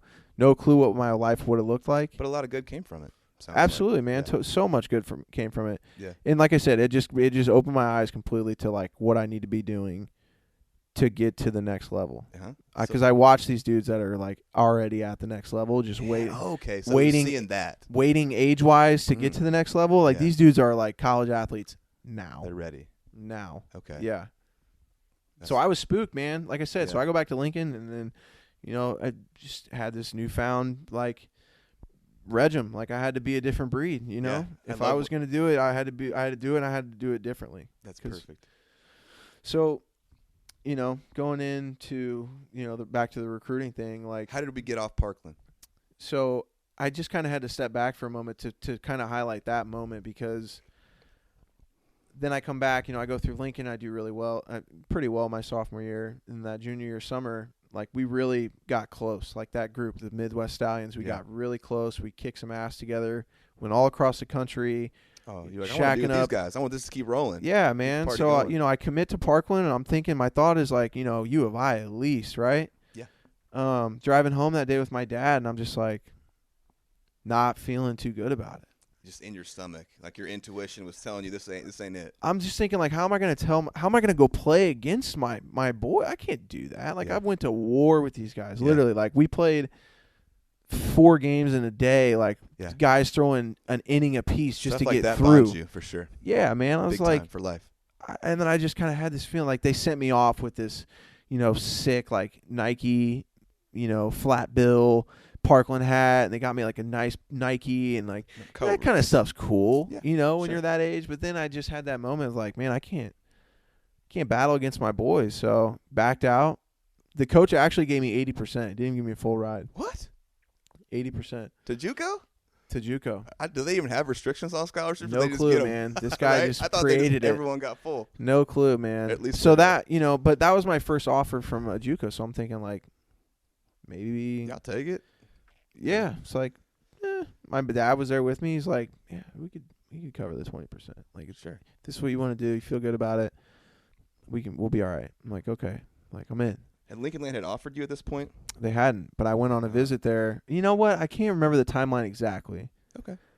I knew that I had a place there because, like, we all had a place there kind of thing, just because of Beardo and Hank went there and had spoke highly of us. We win games. He's reporting back to Coach Riggle. It's the pipeline, baby. Yeah, the pipeline, for sure. Especially in an area like this, you got to have it. But I can't remember if I had visited or not. I remember my visit to Lincoln Land, my first one, and Bull gave me a full ride. And so I was like, and not only did he give me a full ride, he had that closer connection through Beardo and Hank, and he's like, look, man, like, you can come here and be a dude. Mm-hmm. Like, guys that have come here, they've been National Player of the Year. They've got drafted. Oh, yeah. It doesn't have to be Parkland. And I'm thinking, like, it doesn't have to be Parkland, dude. I don't even need U of I. Some dogs. Let me just go here and just get after it for 2 years. Let me just go to the league. That's what's up. Yeah. I mean, that was my thought at that point. I was like, let me go ball, with the same dudes I've been balling with since I was 13. Yeah. And let's see how far we can take this thing. Like, we kind of felt slighted from the national championship. Mm-hmm. Let's run it back. Let's win it on a bigger stage. Yeah. We didn't. But did that sit much better within your stomach, within your intuition? I remember sleeping so much better, dude. Boom. Yeah. I remember sleeping so much. You gotta listen to your intuition, man. Just knowing, like, yeah, dude, I'm not gonna have to worry about going to play those guys, pitching against my best friends. Yeah. I couldn't do that. Yeah, absolutely. And I remember. So I also spoke with Mr. Justin Knadler, who we both have, endless praise for. I'm sure at some point in this podcast you're gonna give Justin his flowers, because I know he meant a lot to you. Yeah, and too, man. So Justin Knadler, for people that don't know, played at Lincoln Land and was drafted 3 times. Was the JUCO Player of the Year in 2000. They won a 2000 World National Championship. I said he was drafted 3 times. He had a couple cups of coffee in the big leagues as a catcher, and eventually ended up back in Springfield doing a lot of coaching. Coached at Lincoln Land and had a very big part in Aper's career at Lincoln Land. Would you say? I know he had a huge influence on you. I know you think the world of him. Huge, man. And he said that they were thrilled to get you, and that he shied away because I kind of pressed him, like, did you guys think he was going to turn into what he turned into? And they said, like, you can't predict that. Like, sure, he showed up with all these tools, a toolsy guy, a 5-tool guy, but did they think you were going to end up being the Junior College Player of the Year? No one can predict that or go off like you did. And totally fair. I didn't either. Yeah, yeah. For what it's worth. Yeah, and I just think that must have been so awesome for you guys, having a former big leaguer as your assistant coach, as your hitting coach. Like, imagine all the experiences he can share with you and just, like, show you the right way to do it. Eric Weaver as well. Weave was my pitching coach my freshman year. He was pitching coach when I was there.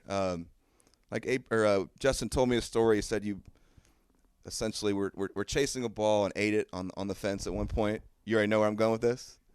Yeah. And like, maybe you were concussed, but you hit hard. And he said the next day he went out there and put, like, a tape outline of where you were at on the fence and number 3, and fun stuff like that keeps the season light. And, like, I messed myself up, dude. I got hurt doing that. Did you bad? Yeah, I hurt I couldn't straighten my wrist for a while.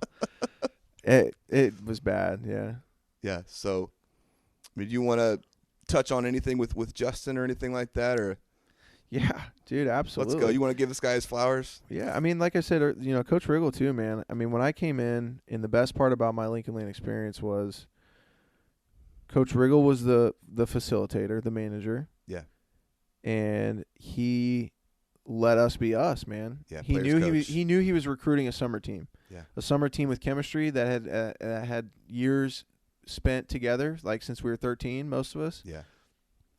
He knew he didn't have to do much. He wasn't going to have to worry about us. Yeah. We had us. You policed yourself. Yeah, we policed ourselves, man. We set the tone. We set the rules. I kind of turned into an asshole at Lincoln Land, man, because I got real serious about it. Sure. I mean, it was like, hey, this is do or die, boys. You kind of have to have someone like that on the team, or a couple guys that will. And I don't knock anybody on the team. They just didn't see it the way that I saw it. Like, they kind of saw it as, like, the last 2 years. Like, they knew that they didn't have plans. That was the end of baseball. And I respected that, because I knew that when they showed up, they were going to give it their all that day. I was cool with it. Right. But for me, I was like, longevity. Like, I'm trying to do this. Yeah. And Bull, Justin, Coach Weaver were just massively, insanely instrumental in that entire process. 2 big leaguers as coaches on the roster. Yeah. crazy. I mean, Bull from the standpoint of just of being a human, and that's one thing that I'll always remember most about Bull was that he allowed us to be human. I mean, I sat in Bull's office great. so many times, dude, just talking about nothing. Yeah. Nothing. You can't do that with every manager. Can't do or that coach. with everybody. They Nope. don't have time for that. Bull didn't have time for that, but he made time for it. Yeah. You know? True players coach. And then you got Justin, who's, you know, we call him the Iron Mike, the pitching machine. Guy would throw 300 pitches a day, and then do push-ups in between every round, and then afterwards be like, Justin, dude, come on, my round sucked today, man. Can you give me 400 more pitches, just me, dude? And he would do it. I mean, he would do it. I mean, I can't imagine his wife and what she thought, man. She is a saint from above because shout out to Ann. She let that man stay after practice and run himself. He was the hardest working man in Springfield. And that's, dude. He would go from training people in the morning. Yeah. When I learned that about Justin, it made me change as a person. I mean, watching him do that, dude, and he probably, he was just doing it because he literally loves the game of baseball. Loves it. And again, time out, long list of people that care a lot. Like my luck, my fortune, people that cared a lot. Not everybody has that, man. And I was so incredibly fortunate to have that all the way up until pro ball. And then you're on your own, dude. Sorry for anybody watching this, listening to this. I mean, you're on your own in pro ball, dude. They don't care about you. They don't love you like they used to. They don't love you like that. If you get some people that care about you before that, man, cling on to it because that stuff diminishes quickly. But Justin, he put in the work for us, man. I mean, he was an absolute wealth of knowledge. And so was Coach Riggle too, man. I mean, these guys both were just years of baseball lifers, and they cared a lot. And Justin from base running, mentality, approach, swing plane, just simply swing mechanics and little tweaks, and not trying to be a robot coach where everybody had to hit the same way. That's like perfect. Justin just had absolutes about the swing that really, really sat well with me and really helped me to be consistent and do it at a high level day in and day out. He just had that about him where he knew what he was talking about. You knew that he knew what he was talking about. Oh gosh, yeah. I mean, and he was so cool with spreading the knowledge, man. Yeah. I mean, he was so into just, if you didn't want it, then he wasn't going to give it to you. But if you were going to stand in his cage and you're going to be serious about it, he was going to help you out. I know you've told me over and over again that you don't think your career would have ended up like it was without Justin being your coach. No. I firmly believe that. From all of the things that I just mentioned, from mentality to mindset to the way you play the game, how you carry yourself, the way you prepare, the weight room. I mean, every facet of what makes a great player great. Yeah. I got to watch, and listen and hear stories from Justin. For you to have access to that is just amazing. And all of us, man. Some of absolutely. us, everyone that he coached. Some of us tapped into it more, but dude, there's so many people that that didn't get to the level that I got that would sing such high praises for all these guys. Yeah, Coach Riggle and Justin and Weave and Danny McGee and anybody else that was involved in the Lincoln Land, coaching staff.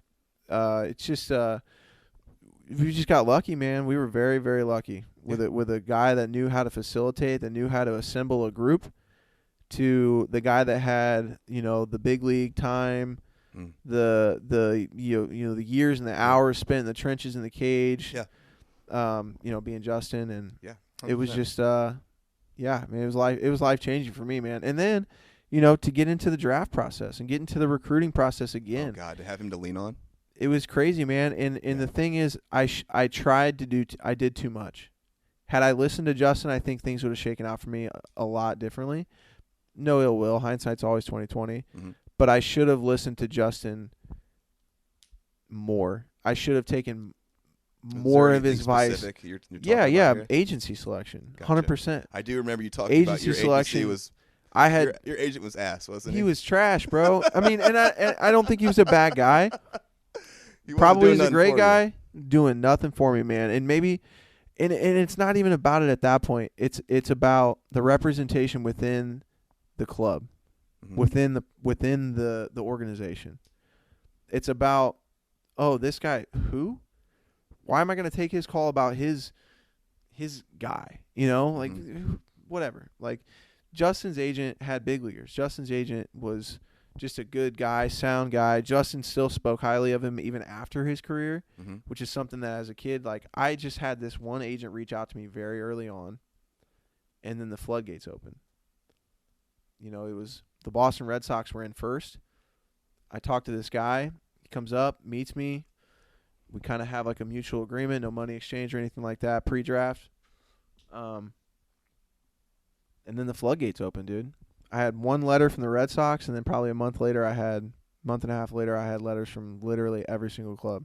Let's pause a little bit because there's still some more meat on the bone, a little in your earlier of your Lincoln Land career before we get to when things just get nutty for you. So your first year at Lincoln Land, crazy stats, right? Really, I mean, were you? Sorry, I've got them right here, and I did some interesting averaging when we get to your second year, because that's when things were just like crazy. But so 2012, your first year at Lincoln Land, you're getting about 200 at-bats, okay? We're talking 60 runs. We're talking 23 doubles, 11 triples, 11 home runs, 53 RBIs, 22 stolen bases, 415 average, 815 slugging percentage. I think you get the idea. Just balled your first year, right? Yeah. Yeah, I had a really good year. Yeah. I had some really weird injuries the whole year too that didn't take me out of the lineup, but definitely hindered my performance immensely. That's crazy to me that this is a hindered year for you with those kind of stats. You know, we'll talk about the second year stats, but that's why I had 22 bags that year. That's it. I couldn't hardly walk, dude. Interesting. I was in a boot. Oh. I was in a walking boot. What? I'll tell a story, dude. We were in Florida. First opening trip. You know, work your ass off all winter long. We get down there. We're fired up. First day, we go to the pool. It's a pool injury. I try to do a backflip. Gainer. I try to do a backflip through one of the safety rings, like when you're the floating device when you're drowning. Try to do a backflip through it, and it turns out to be fiberglass. What? And I hit my toe on it, and I could not walk the rest of the year. I could not walk with my big toe touching the ground. I played with a metal plate in my foot the whole year. And not in my foot, sorry. I played with a metal elevated plate in my shoe the whole year. I couldn't play a game. I couldn't even put my shoe on without this one specific, very certain tape job that myself and the trainer at the time at Lincoln Land came up with ourselves. Really? Couldn't even think about putting my foot in a cleat. I had an experience with I had to put an insert in my foot too for an injury with my big toe, and it immobilized it. I couldn't imagine playing baseball. It was a metal plate in my cleat. How is that even possible? You just figured it out somehow? Still told 22 bags, dude. 22 bags with a plate in my shoe every game. Okay, so that is a terrific year by all standards. Are you? Obviously, you're probably your confidence is on high now, right? Yeah, things are coming together. Like you're hitting 400, you're achieving these stats at a lesser self, at your lesser self. What happens that summer after that Lincoln Land year? Are you playing? Where are you playing? I played for the Sliders. And so it's really funny, man. That whole year, because of that injury, I just was like so unsettled about the whole thing. About what? I had good numbers. About everything about my performance. No, my performance that year. Okay. I was just mad, man. Like I hit 415, whatever, 11 triples, 11 home runs, whatever, and I was just angered by it. Like I should have hit 500. I should have hit 20 bombs. I should have had 25 triples. Interesting. Yeah. I couldn't walk. That's that drive we talked about. I couldn't walk. Good enough. I was so mad at myself. And finally, as the year went on, it got a little bit better. But I played that whole summer with a plate in my shoe too. What? I played for the Sliders. I didn't get called. I didn't make the team. They didn't even call me. I remember. Yeah. Out after this year, dude, and I didn't. I think I maybe got like second team, all JUCO or whatever it is. Like, I think I was second team, like first team all conference, obviously, but I was just slighted by it, dude. So slighted by it, and I was slighted my senior year of high school too. I didn't get any like all state sniff, nothing. I remember When I was looking up some of your old accolades, I was kind of shocked that you didn't get I all hit state. like 530 my How senior does of high that school. even? How do you not get all state? Never I even- think that has nothing. something I to do didn't with get like your coach putting your honorable name in for mention or stuff anything. or nothing. Not That's gonna- interesting. Nothing for all state. So, what I wanted to ask is, so the Springfield Sliders, for you that don't know, are a college wood bat prospect league team. Are they in the prospect league? It was then. It was a prospect league, yeah. Yeah, okay. But it's a big deal. Like at one point it used to be the Rifles, and then it was the Sliders, and now they're the Lucky Horseshoes. But there's a lot of good players that have come through there from the area and around the country and have played pro ball and Division I, and it's an honor to be asked to be on that team. And I didn't get asked to be on the team. Right. And I was That would hurt. heated, dude. Yeah. So I go and play one game of Pallies. Pallies, for those that don't know, is the summer league team. It's a men's league. Men's team. league, just here in It's town. it's a men's league At team. the It's a Loggers bunch of grown men, pretty much. Yeah. I think In they may high have had school. like a Pallies like college team where it was Okay. like IC guy, Illinois college guys, Milliken guys. Yeah. I But not played- great competition I at all. played one game, man, You're not getting a lot better doing that. and I stopped playing. I mean, I think it was like a doubleheader. I think I just stopped and I left. And I remember driving back to my apartment, ready to call Coach Riggle and be like, "Dude, I'm not playing this summer. Yeah. I'll be in the gym. I'll be in the cage every day. Taking this, I'm not doing that Pally not stuff. trying to face 70 miles an hour. No shot. I couldn't do it. I was so mad about the season that we had. Yeah. We finished on a sour note. Had a really good team and just shit the bed late. And was just disgruntled, dude. I was way too angry at myself at what happened that year to go and do that. Like, these guys rolled in from their 9 to 5 at Kroger, like, and I'm, in class and stuff, and it just rubbed me so wrong. Then, luckily, by the grace of God, I don't remember what happened. Somebody didn't come. Somebody didn't show up. Somebody got hurt. I don't even care what happened. I got a call literally the next day. Those are the breaks. The next day, bro. Man. I didn't even sleep that night. I'll never forget it. I was so mad. You're ready to be done with summer ball. I had my apartment Next day. with my two roommates who were on the team, and they weren't playing. I think they might have been playing Pallies or something. But the next day, man, after I was up all night, they were like, "Hey, like whatever, we need you on the team." I'm like, "Thank you. I'll be there tonight." Yeah. I think I played game 1. I'm on my way. Yeah, I was like, "Dude, I live in town. I'll Let's be at go. the field in 10 minutes." Cool. Yeah. So that was huge for me, man, because like Yeah. you said, the prospect league was serious, dude. Absolutely. I ended up playing, in pro ball against 5 or 6, 7 guys that I played with or against in the prospect league. But, I mean, you're talking guys from San Diego State, from Tennessee, from, Murray State. I think there was some SEC guys. There was some Big 12 guys, like TCU had a few in there. I mean, it was a good league, man. And it was an eye-opener for me because, again, here's another opportunity to see where you stack up against some of the bigger, prospects. How'd you stack up? I think I hit 330. That's a damn good summer. I started off pretty slow. Mhm. I never really hit like that. That was my first experience with like good pitching with wood. Yeah, that's So I struggled to start. a whole new experience. And I really found my stride late. Had a really, really good second half of the summer. Dude, I was throwing so hard. Like, You were pitching. I was throwing playing center. I was pitching. I was like the closer kind of deal sometimes. Mhm. My arm that summer, I think it was because I was just so freaked out about my foot all year that like I had no time to think about my arm. Mhm. I was throwing so hard, dude. So hard. Like, I was throwing hard in high school, but this summer, man, I mean, I vividly remember standing at the wall in center field at Robin Roberts here in town, Lanford Park. right next to the trees in center field, dude, heaving it over the bleachers, like heaving it out of the stadium, like on a 2-step. Like, guys, watch this. And it, it just didn't even feel real. I'm watching this ball fly. I'm like, wow, that's pretty cool. That's absurd. Yeah. It was. So would you say your arm strength was pretty much what it was going to be at this point, or getting there? Yeah, I mean, I think my arm got. I was just really lucky to have like a good arm. I think when I was a kid, it was a little bit better than everybody's. Yeah, but then it just started like just progressively Coming got ridiculous. to the point, where it's like way better than everybody's. okay.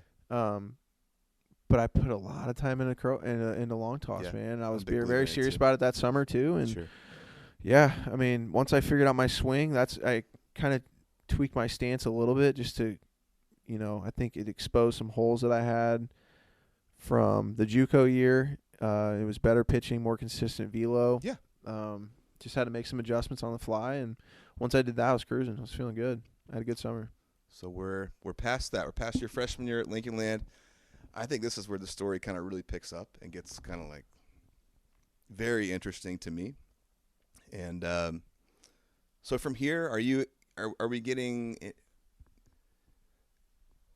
attention from colleges? Are we getting attention from pro scouts? Yeah, tell me what's going on with that. It was colleges first.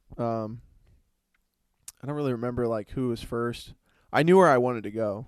I do too. I knew exactly where I wanted to go. Tell that story. So my mom, like I said earlier, she moved to Westchester, Ohio. So she had another opportunity to advance her career, and it took her to Murfreesboro, Tennessee. So when she moved down there, that's where Middle Tennessee State University is. I went to a camp there, like a showcase kind of deal there. In high school? Yeah. It was it's like my junior year, and I went to the showcase and did okay, through okay. I think I had just gotten done with a weekend tournament, so I was kind of gassed. It was like a Tuesday afternoon type deal. Didn't have a chance to really get any swings in before, like the day before. So I just kind of showed up and rolled with it. Did okay, nothing crazy. I didn't get talked to after the camp or anything. Yeah. But they had my contact information and my name.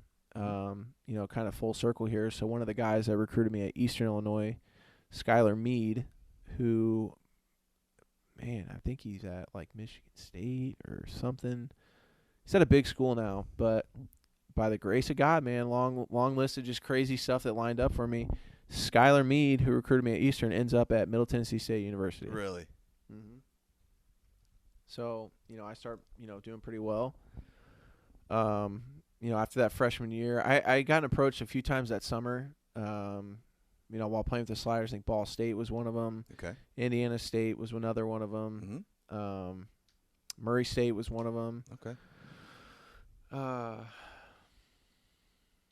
There's a few others. Nothing really like no real big school, but it's starting to get there. Murray State being where I went. Yeah. Shout out to the Racers. Shout out to the Racers. Shout out. Nothing like that would wow you really at that point. I mean, but for me it was like, okay, here we go. Starting to get it's cool getting D1 interests. If you grow up thinking that was my first time because I didn't get any out of like, oh, these guys want me now. Yeah, that's cool. I got no love out of high school. Right. So I wasn't getting the phone calls from D1 schools then. I had Eastern a little and Carbondale a little, but now I'm getting routine phone calls from like D1 schools. Yeah. And that felt good. It was reaffirming to me like you're on the right track still kind of thing. And then I had a really, really good fall my sophomore year at Lincoln Land. I had a really good fall. And that's when the Red Sox called first. And then this agent comes up, meets me, whatever. Pause. What did that feel like to have a major league team calling about you? Man, it was the most surreal moments of my life. Yeah. I mean, from here on out, literally, like in my story, until I close the book on baseball, from here on out is just nothing but a dream, dude. Totally surreal. It does. Totally surreal, and we'll probably get to this. Was something I struggled with throughout the process was just making it real, like accepting that, dude, you're here. Yeah. Right now, Everything this is your you shot. Is happening. It's here. Yeah. I was just like in this dream, in this haze of like, what is going on? Overwhelming at time or totally, happy man. or Totally everything? Yeah. Gosh. I mean, for me, because it wasn't a little bit of attention. You started getting a lot of attention. I was having like, so there's kind of like a pecking order to like scouts. The scouts, right? Yeah, break that down. There's for people. You got your bird regional, dog and all you got that, your bird dog, which right. is kind of like the lowest on the totem pole. He's right. like a dude that's just a baseball lifer in an area that produces good baseball. He just wants a card. Yeah, just got a card and gets a nice new polo shirt every year with the team's logo on it. But then there's, you got your regional guy, you got your area scout, your regional scout. Look up to cross-checker. You got cross-checkers, regional cross-checkers, national cross-checkers. You got scouting directors. You got VP of scouting. You got the, like, scouting executive of everything scouting. Like, And dude, it just kept getting progressively bigger and bigger and bigger and bigger. I'm got national cross checkers at my college apartment. I got vice presidents of operations texting me, calling me, showing up at Lincoln Land. Yeah, I remember there being scouts at practice while I was there. Practicing with y'all. There were scouts in the gym just watching. In the gym. Yeah, in the gym. They were showing up in the gym. They wouldn't even see me take swings inside of Lincoln Land's basketball gym. The Lager Dome. Put some respect on it. And, I just really, really got lucky in that I had so many grounded people around me that it allowed for me to be grounded.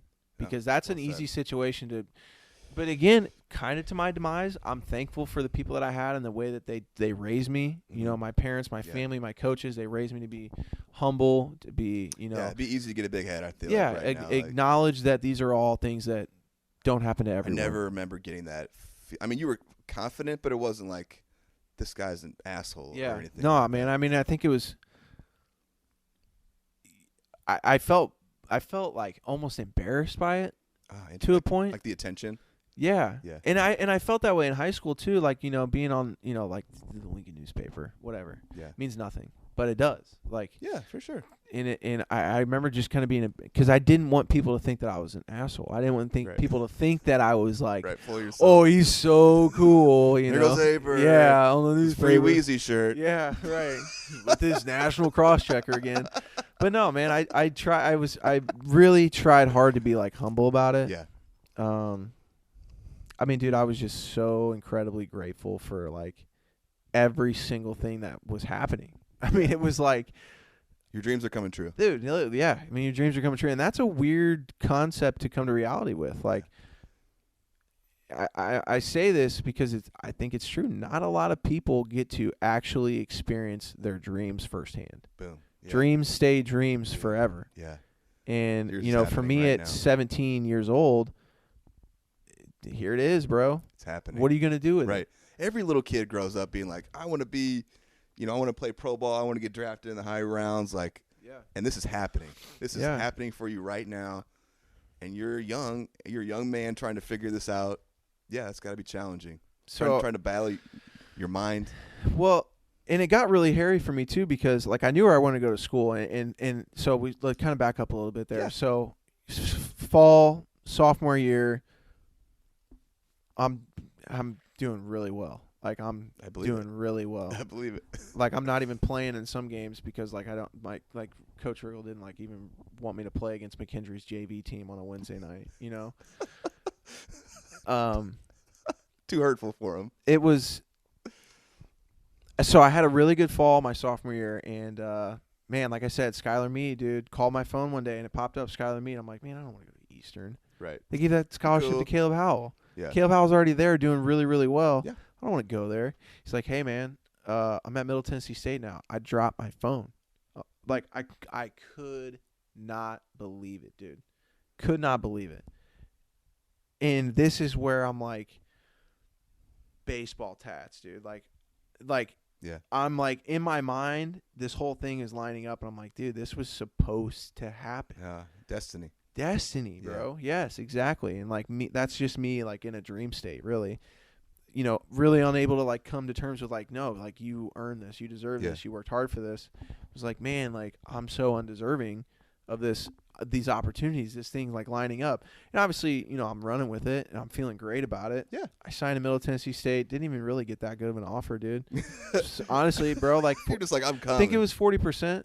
Pretty good. I think I got 40%. That's pretty good, for the first year, as a junior, and they're like, you do well, but you don't do well, and you're a senior, you don't probably get a bigger scholarship. No, they're not giving you a bigger scholarship your second year. But dude, I mean, that's where I wanted to go. I mean, I went to the that showcase sophomore year of high school, whatever, junior year maybe, and just really loved it. Like I liked it. My mom was right there. Yeah. I thought it was gonna be awesome, dude. So I committed like on the spot.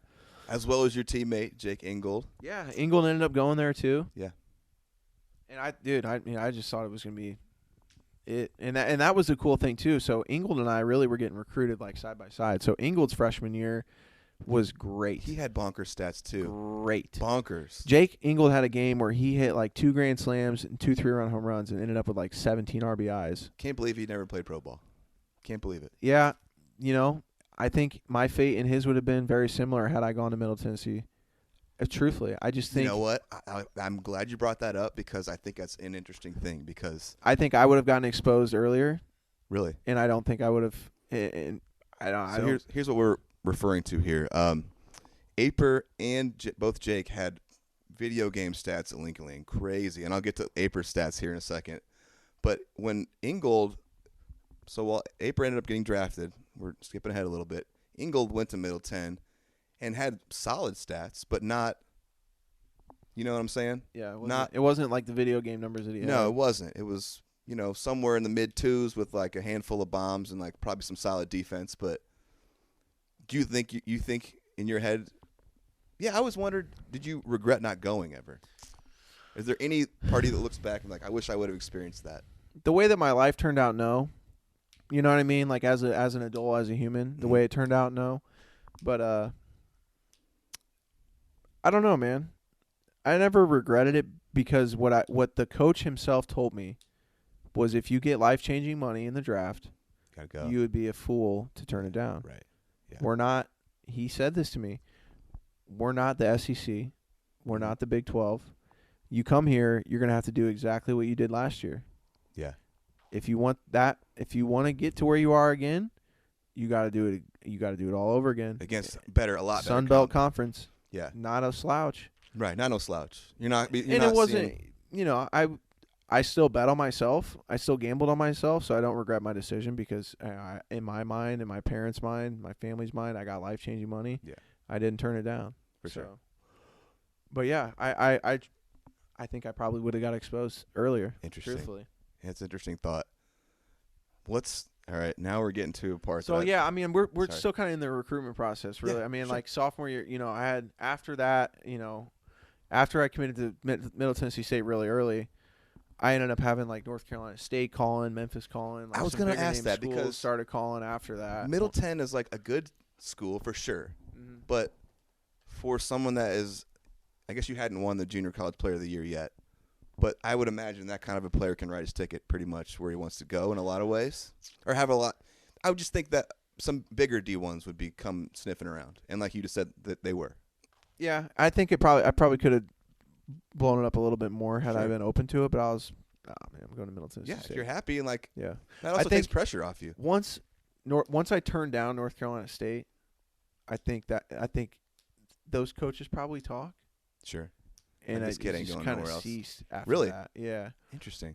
Once I let it be known to, an ACC school that I was going to the Sun Belt instead of an ACC school. Yeah, they were like, are this kid serious about his commitment? Right. Yeah. Yeah. Interesting. Mm-hmm. All right. So was that beneficial for you to have that signed and like at the very least you have a terrible year. You're still a D1 player. You got a scholarship. You got somewhere to go. I was going to play with my buddy too. I mean, going to play with your buddy Jake. Yeah, I was very happy with it. Yeah, I mean, I fell in love with the campus when I was there. So when we toured, when we visited, we stayed with some of the guys on the team. We went out that night.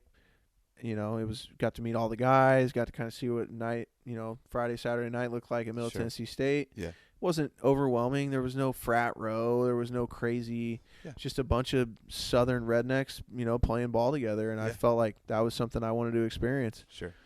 So it was a relief for sure. I mean, again, it's kind of like that whole timeline thing where, kind of junior year going like senior year, you should know in high school, like in my mind, it's like you should know where you're going. Yeah. Sophomore year, dude, you better be able to go play and not have to worry about posting numbers because I knew I had a good year. You know, it wasn't like I was worried that I wasn't going to be able to do it again or better. Yep. But I knew you can't come in and do worse without being signed because then what's going to happen? Yep, I signed in the fall of my last year at Lincoln Land, and it was a relief for me too. It was early in the fall for me too. All right, that's over with. Cool. Yeah, the day that they came to Middle Tennessee State came to watch us in a showcase, dude. I had probably like the day of my life too. In the fall, at least, went off. I mean, I threw. We put a doubleheader in Rensselaer, Indiana. First game, I was like like 4 for 4 with a bomb and 3 doubles or something crazy like that. Just 4 lasers. Next game, I throw like 3 innings on the mound, and the last pitch I ever threw was 94 off the bump. And like the next day, they called me like, "Hey, here's our offer. Do you accept?" I'm like, "Yes, for sure." And they're like, "Okay, don't pitch anymore. You're done. You're done." I was like, "Hey, my last pitch was 94." He's like, "Cool, hang your hat on that. Don't throw again." And I didn't. But forever you had 94 on you, last pitch, man, 94. Never let it go. Okay. Here we go. I've been itching to get to this part of the podcast the whole time, and it is the bonkers season that you had of 2013. My boy here ended up being the Junior College Player of the Year, and I'm going to read these stats out to you guys, and then I'm going to put a little inflection on them or some ideas, but these are truly video game stats if you put the video game on easy and just beat the shit out of the other team.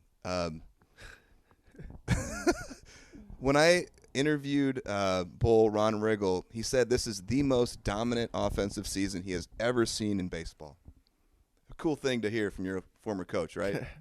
Yeah, that one made me tingle when he said that. That's awesome, man. So, in a junior college season, you get about 200 at bats. So let's just run through them here. That's 58 games. He scored 82 runs, 17 doubles, 12 triples, 17 home runs, 55 RBIs, 52 stolen bases. That's still crazy to me. 462 average, 540 on base, 904 slugging. Let me go one step further here. So not everyone is going to understand what a college season looks like, or understand those stats. So let's just say a major league season is going to be about, if you're playing the whole year, it's about 600 at bats.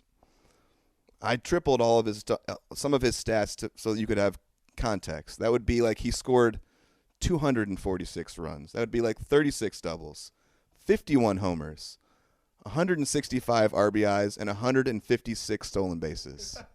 It sounds ridiculous. Obviously, it would never happen. Not sustainable. But No. I sustained it for 58. That's all I needed. Truly a season for the ages, and one of the greatest junior college seasons of all time. Your career was unmatched. One of two, Justin being the only other Lincoln Land Community College player to win Junior College Player of the Year. You're in rare air there. What is going on this year? What did that feel like? That is domination to a degree that not many people can understand. Like, what's going through your head? Are you just like floating? Like, let's just start talking. Floating is a good word. Yeah. Man, I think, dude, I was just laser focused. I mean, I had this crazy weight on me every single day that I never wanted to express to anyone because nobody would understand it. Dude, I'm not exaggerating this. My phone is ringing every day. Scouts? I'm getting calls every day. Yeah. I'm skipping homework some nights to fill out questionnaires for 32 MLB teams. Is this feeling less fun and more heavy now, or? It just became more real. Yeah. I mean, that feeling was heavy. The pressure was then real. Yeah. Because now I'm thinking like, okay, I've got all these great, amazing people that have helped me get here. Now I'm this close, dude. Now I can't stop. I can't let them down. I got to give them something to be proud of. Yeah. Like, got to give them something to be like, I know that guy. And like, Yeah. I took that. Yeah, you're feeling the pressure of your family, your friends, your personally, teammates. Man, for no reason. I had people that would love me and care for me just the same if I had never put on a baseball uniform. Sure, which but I'm it's so lucky. Yeah. But for me personally, I wanted so badly to do it for everyone to be able to say, I know that guy. Like, for whatever reason, like that was my thing. I get it. I totally get it. Maybe, like I said, I don't know. Maybe that was an ego-driven thing, but like I wore that so heavy, because none of it seemed real, and I don't think anybody from Lincoln really, thinks that those are real, or any small town. Those things don't really seem that attainable. And I'm doing it. I'm feeling it. I'm getting those calls. I'm filling out those questionnaires, and it was a nightly thing, man. And it was just one of those things where like I was so scared to do bad because what if my phone stops ringing? Mm-hmm. What if those cross checkers aren't coming anymore? Yeah. What if when they do come, I shit the bed and they don't call back? So every game, dude, I'm like, this is it. This is it, dude. You're like playing for your life. This is it. This is everything that you ever dreamt of. They're here. Did that work for you, though? It obviously did. Yeah. It obviously did. That pressure obviously formed a diamond with you. I mean, it was tough, man. It really was. It was tough to be. Oh, scouts every day. At your practices, at your games. Yeah, I mean, there's a lot of money on the line. I was a high-strung, emotional guy. Mm-hmm. I mean, I just loved the game so much that I felt the weight of every at-bat, dude, because every time I stepped in the box, I felt like I could change the game no matter what was going on. If it was a close game, I could walk, steal second and third, standing up, and I was going to score. You truly were a terror. You know, not only were you hitting bombs, but you were stealing bases. So I wanted everybody to know it, too. I wanted everybody to know it. Not, like my math teacher, but, like, dude, if you didn't have our colored uni on with our logo, like, I wanted you to remember that you played against me. Like, I love that. They got – because, dude, you remember, this guy's committed to whatever. Like, he's probably not even that good. And then he would go for that day. And, like, see, he sucks. Right. Overrated. I wasn't going to let a single person leave the park and be like – they were going to feel you. he's not that good. I wasn't going to let anybody do that, dude. Because if they did, I was like, well, you got to see me again later in the year. Just remember that. Yeah. And that was just my mindset, man. It was like, this isn't a fluke. No. That little 415 average my freshman year with 11 bombs, that's not a fluke. Little like 415. Come back and, see me next year. Was really my thing. But again, though, I was fueled by the fear of the phone drying up. I was fueled by the fear of them to stop calling. Yeah. Truthfully. That is really interesting. Yeah. It was just so surreal to me. Like, I was so hooked on that feeling of, like, they want you, dude. Yeah. Go prove it. Go make it worth it. What is your mindset this year when you're stepping in the box? Are you just Kill like, him. Yeah, like you have nothing. You have nothing for me to like. When this pitcher is out there, you're like, you got nothing. Like nothing, dude. I can't imagine. these numbers are just. Again, I still, I was pretty cocky, I would say, on the field. Yeah. But I just explained why. It was because, like, I knew who was good on the other team. Yeah. I knew they knew who was good on our team. For sure. And I wasn't going to let anybody leave the field and say, like, that number 3 really wasn't that good. I got him out. Dude, I probably struck out 5 times both years, like, combined in Lincoln Land. That was the one stat I did not. So I had a hard time printing out your Lincoln Land stats, so I had to write some of them. I did not, for some reason, transfer those over. So I just didn't. I'll take your word for it. Yeah. Be better than me. I just wasn't going to do it. Yeah. Man, okay. So that year ends, and you're getting all this scout attention. What's going on next? And obviously the draft is coming up. Did you play sliders or anything like that in between, or just waited? After the season. I made the mistake of not really doing anything. I should have been, because it came back to haunt me, really. So our season got done like, early May. We got the Region 24 tournament here in town, and got done with that. Just was crushed, man. Like, we didn't go as far as we wanted to. We didn't run it up like we wanted to. Like, the Stallions run was over, and I was just that was so I didn't heavy think about on me. that. That is sad. Yeah, dude, I was crushed, and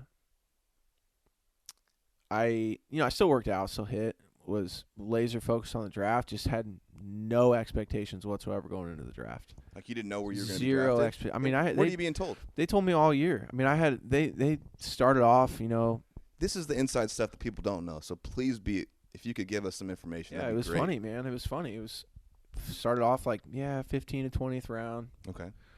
Maybe somebody takes a flyer and tries to get you cheap before that. I'm like, well, I'm not going for cheap. Oh, interesting. That was already in your head? Yeah, for sure. My agent, was just like, because everybody wants to talk money. They want to know, like, what's your number? That's like the slang for, like, is it worth even talking to you more? Right, yeah, this is a waste of time. Put up some crazy figure that's, like, not this guy wants realistic. $1 million. Yeah, right. My agent, just said, I want to go for slot.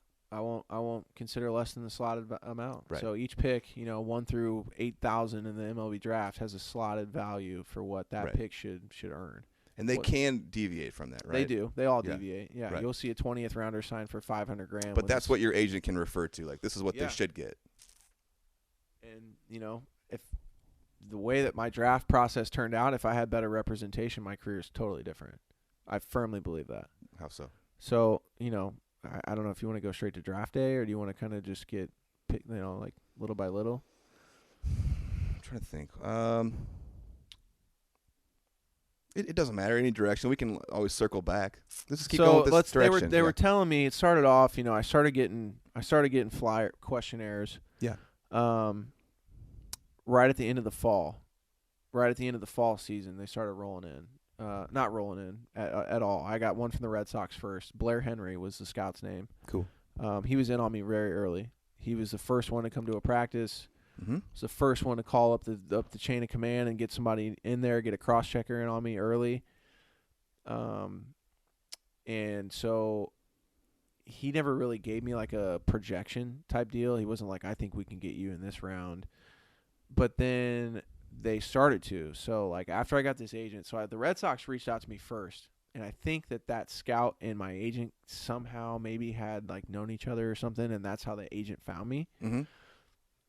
So I get, the questionnaire and meet the scout for the first time. And then I meet this agent. And probably, like I said earlier, maybe a month and a half, 2 months later, all of a sudden, dude, I'm getting them from left and right. Like they're coming in all over the place. And, they kind of talked to the agent a little bit. And the agent at first was telling me, probably 15 to 20. And then my name started getting out there. And we go down south in March to play in like our opening tournament. Mm-hmm. Not tournament, but opening series down in Florida. And I got scouts at every game. Yeah. At that, I filled out all the questionnaires for all 32 teams from November till March.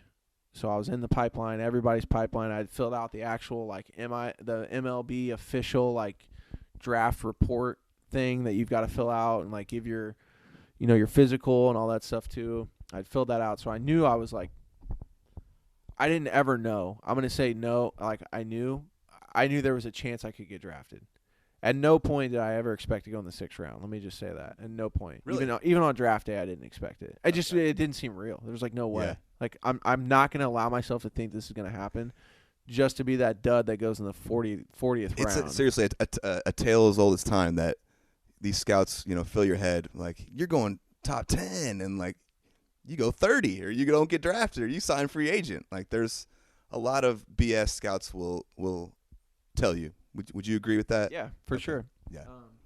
I was just too bought into what I was trying to do and what I was trying to accomplish. I was like, if I get all in on this and then it doesn't happen, I'm going to be crushed. And I can't be crushed because I'm still going to be a D1 baseball player next year. So it can't hurt me that bad. Right. I got to keep that in my mind. So I'm like, all right, I might get drafted, you know? Well, then we go down to Florida to start the season, and I went off. I came back probably the first week, and I was hitting like 650 with a couple bombs, probably like 10 bags after the first week. Yeah. And that's the best comp you're going to face all year. For sure. In At least JUCO. until, everybody's polished at the end of the year and you're in the tournament, deep tournament time. That's the best, the best you're going to see all year. Yeah. So then I start getting cross-checkers and stuff like that, and my agent's a little bit more involved at this time, and he's starting to hear, after that first week, they come see me take in and out. They watch my arm. Now I'm starting to be a 5-tool guy. Like, legit, they're calling me a 5-tool guy. Indeed. So now it's like, well, man, they're talking, anywhere from like the 2nd or 3rd to maybe like the 10th. Phew. 10th round. I'm like. That's a different ball game, and that's real money. Now we're talking life-changing money at this point, Real money. So, again, I'm just not letting myself even believe that it's happening. I'm just like, no way. Like, I got to keep proving myself. I'm hitting every day. My hands are bleeding. I'm just like grinding, dude. Just grinding. Like, this is not a fluke. There's no way that this is a fluke. I cannot let this be a fluke.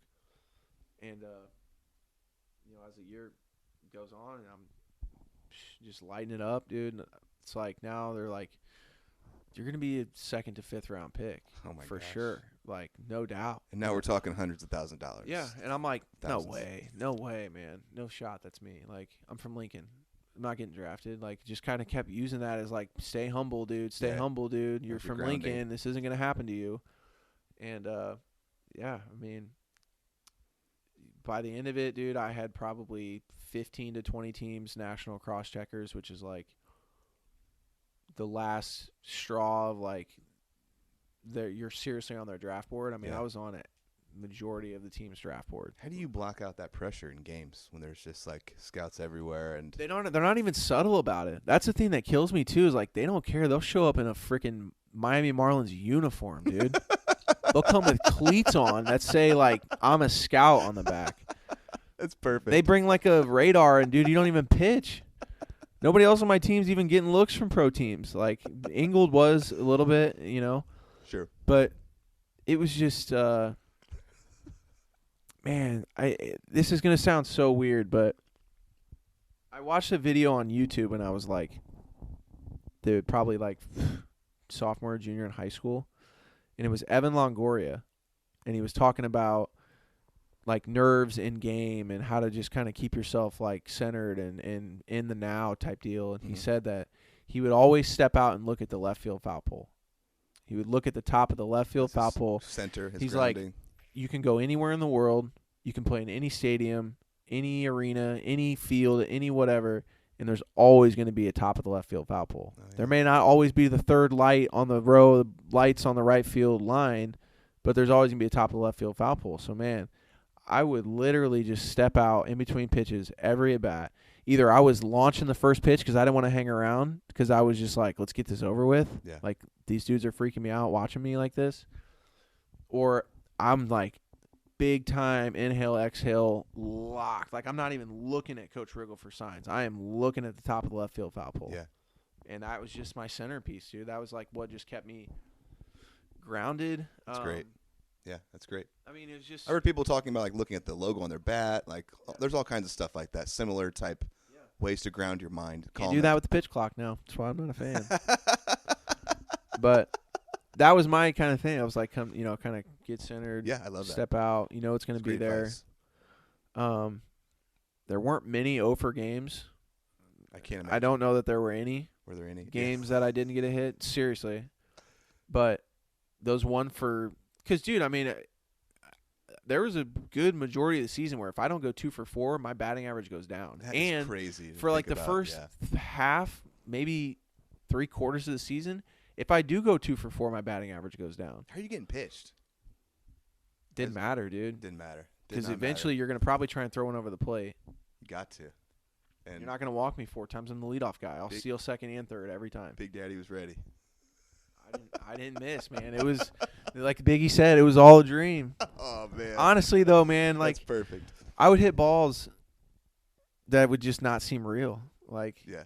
I would hit them, and my pimp job was just not even look. Straight up. I would hit a bomb, dude, and I would just go head down, just pimping, Cadillac. You know that's gone. You know that's gone. I gone. don't even need to know where. I don't need to look give at it a it. Hey, slight, I've done this so many times. I don't slight even care to peek look before at you hit first base, just to check and make sure, just to see if it went in the trees or not. But yeah, it was a dream, man. It seemed easy. I mean, it wasn't because not many guys were doing what I was doing. But how much fun was that season? If you had to pick a season that was like so that's 2 questions. Let's say how much fun was this season? That sophomore season, you mean? Yeah. Well, little did I know at the time, it meant more to me. It means more to me now than it did to me then, because that was the last time that I played meaningful team baseball. Careless, not self-absorbed, self-centered, stat guy baseball. It was the last time I got to do that. Gotcha. And once I got into pro ball, I didn't know how much that meant to me. I didn't know how much. I didn't realize fully how motivating it was to win the game. Yeah. Take that part out of it, just really wasn't able to get that fired up for myself. Dude, you've dropped some awesome nuggets of knowledge. I really hope someone listens to this. Hey, man, my parents will. Mine too. No, but seriously, though, man, that was the last team-driven. And that's what baseball is, man. As individual as it is, you need every guy to win the game. Yeah. You need that right fielder that's 0 for his last 65 to make that play in right field and throw that guy out Still at third show base. up, for sure. Yeah, man. And I mean, dude, I played on like the worst of the worst minor league teams. The Miami Marlins, when I played for them, had the worst minor league system blatantly that you could assemble. I mean, top to bottom, dude. Every level lost.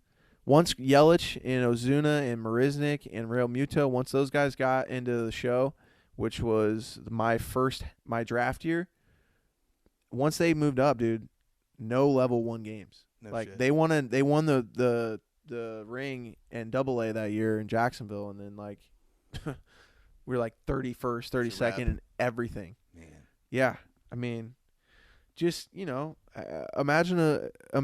the spirit around an organization where you're collectively winning like a third of the games that every other organization's winning. Absolutely. Imagine the spirit. Imagine the overall mood. It's like, dude, everyone here sucks. Yeah. But we didn't. We're all still pro athletes. I know, but like there's also like a strange thing in minor league ball. Please correct me if I'm wrong, but essentially it's not all about winning, right? In minor league ball, it means nothing. I mean, it's cool because you get a ring, you get the story like, I won a ring in A ball in '96. It's like, about advancing players, dude. It's about advancing like one or two guys. Yeah. You can't even realistically think that you're going to move up like a chunk of a good team because you're not. Right. You're going to pick a pitcher or two off during the year, and you're going to get maybe a hitter or two at the end. Like, how are we doing on time for you? Chilling, dude. You good? Yeah. I'm all right.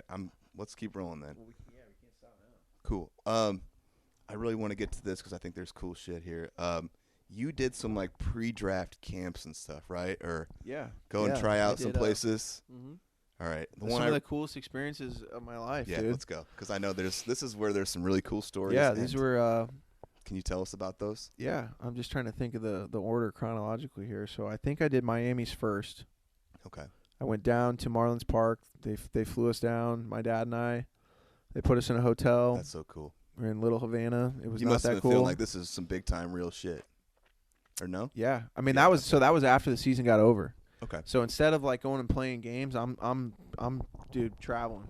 Going to showcases. I'm doing this, I'm doing that. Meeting people at Arby's in the south side of Chicago, like meeting cross-checkers with the Cubs and the White Sox at little restaurants in Chicago, like but the first one I did was Miami. It's the worst one I had out of all of them. I left there and I'm like, there is no shot the Marlins take me. Did not hear a single peep from one person within the organization after the pre-draft. Did you not have a good day down there? I had an okay day. I didn't hit very well. I had never obviously been on the field in a major league stadium, let alone tried to perform. Tell me what that's like. Totally insane. And Marlins Park is pretty cool. It's pretty big. Yeah. It's like, Yeah. And was that when they had the huge monument out there and left? It was like it was, dude. I had just never seen a ball with that big of a backdrop enclosed behind it. I mean, I was like struggling to hit BP because it was just. I mean, I had to like take the first two because I'm like, dude, I'm used to like wide open field, backfield Lincoln Land like a status. little green back. Yeah. Batter's eye. Like, dude, if it was like a great day if you had a batter's eye. Yeah, I got a 100-foot wall padded out here with a massive jumbotron that they had like lit up during the showcase. But it was one of the coolest things that happened to me probably in the entire pre-draft process was down in Miami, actually. So, like I said, I mean, I didn't do terrible. I threw really, really well. I threw really well that day. Give me the number. I don't think they had velo, but I know that they ranked me, like, on the 80 scale. They ranked me an 80. Yeah, so for you that don't know, scouts have a scale that goes up to 80, 80 being the top, correct? Yeah. For your tools. So they're ranking, your speed, your arm, your average, your power, your fielding, and being graded at the top is a big deal, getting an 80. So my official numbers, like pre-draft, I had nothing on my card less than like a 60. Whew. So you've got power, contact, speed, arm strength, and defensive capabilities. Yeah. I think that my power was 60 and everything else was at like a 70, and my arm was an 80. And so I'll let you tell your number here in a little bit, but. Okay, so I go down there. It's like one of the coolest experiences that I had. Just a personal kind of thing. Yeah. They have us run the 60, and they it was pretty apparent to me that they were pairing you with who they thought you would be equal to. Okay, cool. Speed-wise. Yeah. Interesting. So they put me with the catchers. What? They put me with the catchers. I thought all the outfielders ran together. I'm confused. And like my number Did got not called know that out. You just stole 50-something bases. No clue, man. I watched all the outfielders go down and run because we like hit in groups, and I thought it was weird. Maybe it was just because I was like a late addition or something. I don't know, but like I hit in a group with like several outfielders and some catchers. And then when they called people down to run, I'm watching all the outfielders run together. I'm like, dude, I'm an outfielder. Like I had a moment where I was like, I should go down there. Yeah. But like I wasn't included in that group. Like you had a little, little name tag with a group number or whatever.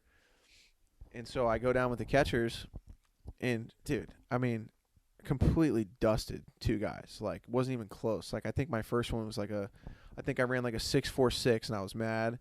Came back, ran against a catcher again, ran like a 6.43, and then they were like circled back, like brought some dude back, like another outfielder. I guess was the fastest. Mm-hmm. I ran against him. I ran a 6.3, like 6. That is flying. Against this guy, and shook their minor league coordinator's hand and kind of got some attention there, and then left. Never heard another word from the minor league. For those of you that don't know, 6'3" is like top flight speed in the major leagues for sure. Yeah, I was cruising. So then I go to Cincinnati, to Great American. Okay. It was a really cool moment, kind of a personal connection there with my mom living outside of Cincinnati for a little while. Sure. My mom got to come, we got to go down on the field. And I watched numerous games there when I lived in Cincinnati. We would go to the park and watch, any Cubs series. We would get like tickets for the series. So yeah, I had been there from the stands many, many times. It was just a really cool moment, to have like my mom be there in Cincinnati, like right outside of where, we kind of went through this whole like life altering thing. It's like a full circle moment for me for sure. Didn't really do that well either. It was super windy in Cincinnati that day. I actually took probably one of my better rounds of BP. Did really everything okay. The wind was in our face, and I ran like a high 6.4, like a 6.48, 6.51. Mm-hmm.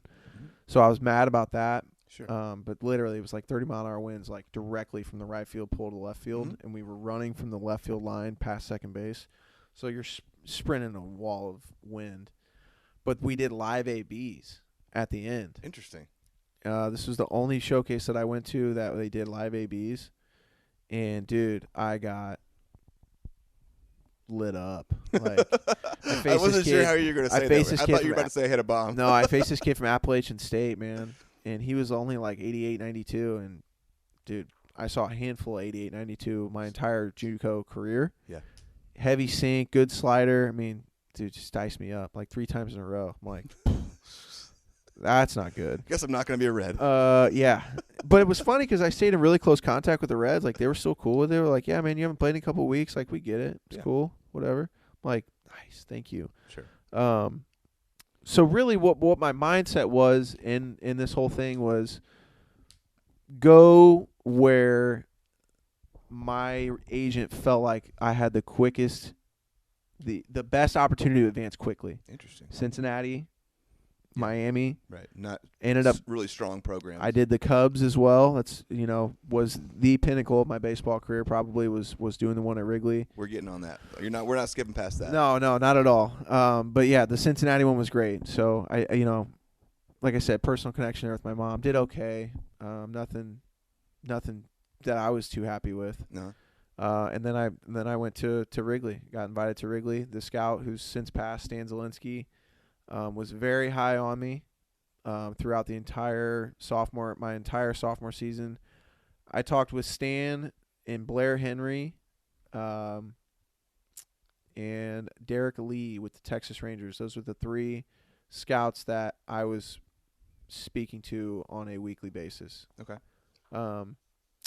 So Stan really pulled for me, man. He knew I was a Cubs fan.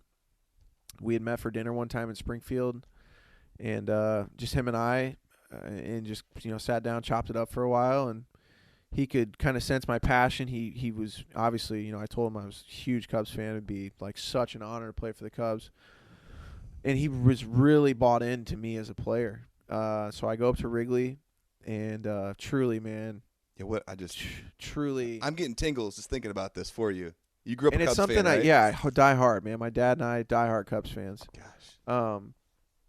It was just one of those things, man, where the totality of my baseball career was like, it was that moment where everything like flashed before me. Like I remember, coming through the Cubs clubhouse. I remember coming in through the players' entrance, really thinking like, man, like I've been to Wrigley so many times, and I've always wondered, where do the players come in at? Yeah. It was like always something that came into my mind. Like I always wondered that as a kid, and here I am, cleating up, walking right through the front office there. The friendly confines. I'm in the clubhouse. I'm looking at the weight room. I'm looking at, I don't remember I was so just like captivated by the whole thing. I don't remember like what stood out to me most at first, but man, again, pretty windy day, pretty chilly.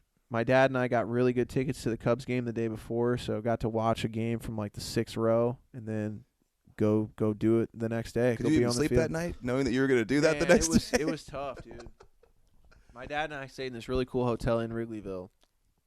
And the game sucked the day before. It was really cold and wet, and I was scared I wasn't going to get to do it. Yeah.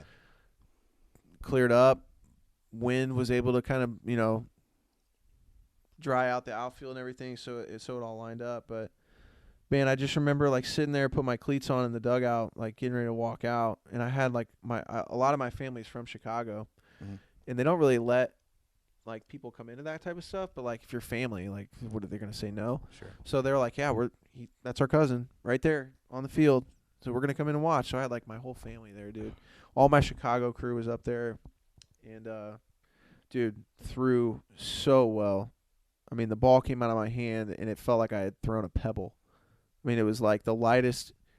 There's a difference between like college balls and pro balls. Uh-huh. They're a little bit bigger. The seams are a little bit smaller. Yeah. So the ball kind of runs around on you a little bit. You really got to get good backspin as an outfielder, otherwise you're going to get that tail. And I kind of experienced that issue a little bit at the other pre-drafts because I'd never thrown a pro ball before. I'd never felt that. Right. So I get to Chicago, had a little bit better idea, and was like I'd stolen some from the other pre-draft, so I was only playing catch with pro balls, just trying to get that backspin right. And man, dude, that day in Chicago, man, everything had just clicked, dude. I remember making, you do your 3 throws a second, like where they give you at an angle and you got to get around it, dude. I remember running for the first ball, and I don't know if the guy like hit it hard or it surprised me or something, but I had to backhand it, which as a center fielder you should never be backhanding a baseball. Yeah. And dude, I just took like a little 2-step shuffle and threw this ball from pretty straight away right center field, like right on the money at second base, which I always struggled with the first throw to second because I was always so pumped up to take infield outfield. Easy to overthrow that one. Dude, put it right on the money. All 3 of my throws to second. I go backhand once, I get out and around forehand once, and then they hit like a fly ball for some reason to second base. They want to steer arm to second base. All 3 of them right on the money. Like, dude, like on the bag. Yeah. So already I'm like, ooh, like accuracy's there today. Okay. Wings feeling good. Wings feeling good. Go to third. They put some in, a little bit deeper. Dude, just 3 absolute missiles to third base. And then the home, dude, I mean, the last throw that I made to home, like I did the whole like fireman's roll, like just everything you had. Listen, man, I'm here. Theo Epstein's right there. Oh shit, Theo's watching. I'll get to that. Okay. But yeah, Theo Epstein's right there. Yes. Like, bro, I'm letting this one eat, Mm-hmm. and I hucked it. And like, when you're standing there and you hear like in an empty stadium and a pitcher is throwing to his catcher and you hear that pop and it just echoes. Mm-hmm. I mean, I made that throw and made that pop from like pretty deep right field, and just was like totally blown away by it. So then, after your infield, outfield, or whatever, they call you up, you get ready for your hitting groups. And like I said, Theo Epstein was there. The whole front office was there on the field. And Stan Zielinski, the scout, comes over, grabs me, walks me over to Theo, says, "Mr. Epstein, I want to introduce you to your center fielder of the future." And I'm like looking around, and Theo looks at me. He's like, crazy. "Oh, yeah?" He's like, "Center fielder of the future." I was like, man. I said, "If you and I both get lucky, I'll be the center fielder of the future."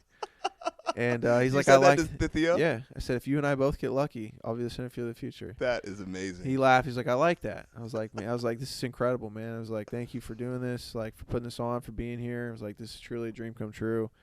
He was like, "No, man, you've showed really well so far." He's like, "I'm really, really happy you came. Thanks for making the trip." He's like, I like what I've seen." And dude, like, I'm aware of everything at this point. Sure. Nobody else talked to Theo Epstein that day. Wow. Nobody talked to Theo Epstein that day. I can't imagine he's down there talking to possible draft picks. He's just got his little black sunglasses on, posted up behind the shell, just watching the whole thing, taking it in. So we go to take BP. And nope. Give me the velo. Give us the velo. I think I was 97 that day. 97, 98. They did have a gun on us. One of my throws to third was JUCO. One of my throws to third was 97, 98, and then they didn't register the fireman's throw for some reason. It didn't register, but I feel like that was probably 100. I mean, if I had to guess what 100 felt like, knowing what 97 and 98 felt like, that was probably 100. Like, it was the throw of my life for sure. It was one of the best throws of my life, definitely. That's so cool. So we go, we're getting ready to take BP, and the guy throwing BP, well, all the the coaches, the people that are there kind of running the thing, they're all standing around, and the guy's like, "Hey, pretty windy day. If you're a power guy, let's just see gap to gap. We don't, we're not expecting anybody to hit anything out. Don't let it affect your rounds. Just plug the gaps, get good backspin. We're just looking for good swing, good contact, stuff like that." Mm-hmm. So I'm like, okay, I'm not really I wouldn't really consider myself a power guy, bro. I come up my first 4 or 5 swings, I'm 10th row of the bleachers, Parking 8th row of the bleachers. Oh man, over the bleachers. First row of the bleachers. I'm just hitting nukes, dude. I'm just so fired up. Does it feel cool to hit bombs in Wrigley? Oh my gosh. family is in the left field bleachers. What a moment. For all chasing these balls that I'm hitting. Did they get some of them? Oh yeah. Oh man. Oh yeah. That's we probably got all of them, That's dude. Honestly. amazing. Yeah. Yeah, but man. So I hit, dude. This is the best showcase I ever had. I hope you had a moment where you were this, took it in and yeah. This is Oh what's yeah. happening I took Ivy off the wall and everything. Put it in a bag. That's beautiful. Took dirt off the warning track in the outfield. Yeah. I mean, I did it all, man. I had my dad come down. One of my, a picture that will be at my funeral for sure is 2 of them. The one of my mom and I in Cincinnati on the field, and the one of my dad and I on the field in Wrigley. I mean, that's cool. Through this whole time, it's easy to talk about, but those 2 moments are the ones that really get you choked up. It's not, draft day was cool, it was life changing. Got to experience it with with my mom, my dad there together, but those 2 moments individually for me were man. Take away the draft, take away the money. That I could have hung it up on that right there. For real. Cool. I mean, for real. The experience that I had, dude, and just the personal connection I had both places, could have hung it up right there. Been totally good with it. And that BP, the rest of that round went well. Dude, it was the best. It was the BP best round you ever taken? I was not a good BP hitter either. I didn't remember that. I didn't take some funky BP. I didn't show well. I was not a showcase guy. Yeah. Was not a showcase guy. That day was your day. It was. Man. And so, what I didn't realize is that really doesn't matter. It doesn't matter how well you do, because somebody can pop up and take you anyway, which is exactly what happened to me. You're right. Somebody that you had no idea could pop up and take you, and your greatest showcase has no bearing on what happens. Yeah. So the last one I did was private with the Rangers. We went to the Thunderbolts, Windy City Thunderbolts. Oh, really? That's right. And it was just me, and they called in some random dude to just be there. I played for the Thunderbolts back in the day. So they opened up the stadium on an off day for us, and they had a hitting coach, 3 cross-checkers, and the area guy, Derek Lee, that I spoke with a lot. They kept trying to get me down to their workout in Texas. Mm-hmm. They wanted to fly me down. They wanted to, do some stuff that wasn't exactly acceptable or legal. And I didn't want any bad juju. I just told them no. I was like, I appreciate you guys doing that. They really, really wanted me to get down. And if I did, dude, I probably would have went pretty high in the draft. Honestly, really? I probably would have went higher than what I did. Yeah, if I would have went down there and showed well, they probably would have. Because they were the team that was like, dude, we want you in the 3rd round. We want you 3rd or 4th. I'm like, hey, man, if you want me that bad, I'm not going to be taking risky moves here. Come up and see me. You're being a little coy on the risky. Can you expound on that or no? They were just offering money, interesting, for me to come down. So the way it worked with Miami is we had to pay for our flight, and we had to pay for something, I don't know, maybe the whole hotel room, maybe the half of it, I don't know. but they wanted to like cover it. Really? Yeah. Interesting. They wanted me down there that bad. That's some inside stuff. And I just didn't want it on my conscience, Sure. man. Yeah. Didn't want the juju. And I just said to the guy, man, I was like, come up here. I'll be in Chicago. I'll be at Wrigley on Saturday. He said, we'll be there. We'll figure something out. We'll be there Sunday. So they literally just call in some random kid to like run against me, and, Really? like shag my get my BP. Like I shagged for him too because they wanted to see like live action. So like I literally went and played center field for this kid while he was hitting BP. Really? Like dude, tracking him down, like making plays. Like I laid out a couple times. Okay. And make like some nice plays. Yeah. You know, hit pretty well. Launched a few balls at that park there, and felt really good about the Texas Rangers. So like gun to my head, who's drafting me at this point? I'm saying Boston Red Sox. Yeah. Cubs, Rangers, for sure. Not Marlins. Not Marlins, dude. And this is all within a couple weeks, right? Yeah, this is like a 4-week stretch. Okay. And then, is there anything left before draft night? Not after Texas. Not after the workout with the Rangers. This was like probably the last week of May, and then the draft is the first week of June. Yeah. So my birthday's June 6th. I think I got drafted on like June 4th or 5th. Yeah. So yeah, man, just hunker down. Kind of tune out the noise. Like at this point, it's kind of becoming a talking point. Yeah. I think you know, the newspaper here in town had put out an article probably a week or two before the draft. It was just kind of like, look out, you know, for this guy getting drafted maybe type thing, and kind of what you did, you know, talked about my stats, like called them video game numbers, and did a cool little highlight. I think it was Jim Rupert actually who wrote the story. I like Rupert a lot. Yeah, he was cool. Good job. Great guy, yeah. So then it's time to get started to get a little buzz, you know, people are starting to reach out a little bit, you know, wishing you luck or whatever, and you know that was kind of where that, like, you know, like the Young Jeezy song "Put On for the City" type thing came from. You know, it was like, hey man, here we are. Like, I'm gonna give him something to be proud of. Yeah. That was my whole mindset, man. It was like what really weighed on me was totally external, totally irrelevant. People probably never even thought about me again. You know, I thought I was this big deal. Thought, you know, I just wanted people to have a story type of thing. You know, like, oh, I went to high school with that guy. Yeah. You know. So yeah. It reminds me of is it the Ted Williams quote? He's like, I wanted to be, when I walked down the street, I wanted everyone to say, there goes the greatest hitter that ever lived. Yeah, man. Shit. That was me, dude. Yeah. Greatest hitter, like, yeah, all of it. That was me, for sure. Okay, so we're getting to draft day, draft night. Are you sitting around with your family? Do you have a party going? What's No, I kept it really low the key. Scene? It was at my apartment. You know, my roommate, my mom, my dad. Dude, it was wild, man. It was really, really stressful. I bet. Just because, you know, the third round goes, and you've been told 2nd, 3rd, 5th, 25th, 30th. Yeah. You don't know. I'm not really hearing from many scouts in the first 3 rounds. Mm-hmm. And obviously, you know, the first round's over with the night before, so it's like, and maybe even like the first 2 rounds are over the first night. Heard from nobody night 1. And my agent always said, like, you know, if you hear night 1, like, probably going to go early day 2, like real early day 2. I heard from nobody. Day 2 starts, you know, getting through the 3rd round, getting through the 4th round. Phone starts ringing. It's the Rangers. They're like, they had a 4th round pick. They're like, hey, like, if they take a college arm, we're going to take you here. Will you sign? I'm like, we'll talk slot. Yeah. Slot value. Passed on me. Heard nothing the rest of the 4th round. 5th round starts, and that's when my phone starts going crazy. That's when I'm getting phone calls. I'm hanging up, taking another one, hanging up, taking another one. My agent, this guy, that guy.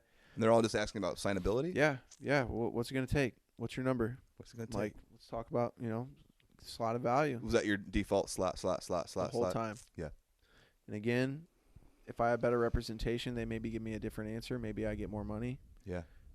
Maybe I go earlier. Maybe they got more pull somewhere. But again, hindsight's always 20/20. Sure. 6th round, man. Here we go. 6th round. I'm on the phone with the Red Sox at the very start of the 6th round. They had like a middle round pick. They're like, all right, man, 173. We're going to go above slot. We're going to give you 275.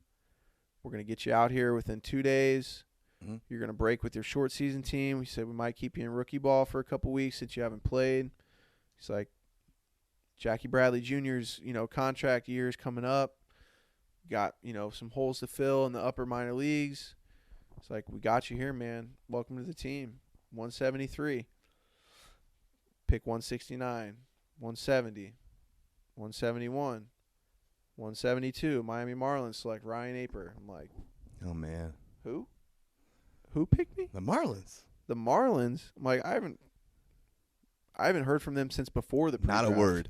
Not a word. Isn't it funny how that goes? Not an email, not a nothing, dude. Nothing. Wow. So they call me. My slot was 254. They're like, we got 175 for you after they draft me. So what a lot of teams will do will say, hey, man, will you take this? No. Okay, thanks. See you probably never. The Marlins picked me, said we got 175 for you. I had a deal, $25,000 above slot, the very next pick to the Red Sox. Really? Already hashed out. Getting ready to literally fax me over the paperwork to sign and be a Red Sox. Be on my way. I'm fired up, dude. Yeah. I'm like, dude, it's the Boston Red Sox. Yeah.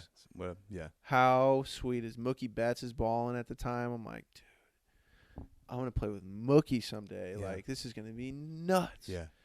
Miami Marlins, dude. You want to talk about like, honestly though, dude, I just and that's why I say, and you can't say that when you're getting interviewed after. You're like, oh my God, I'm so thankful. But in my head, I'm like, God damn. Why's it got to be the Marlins? Yeah.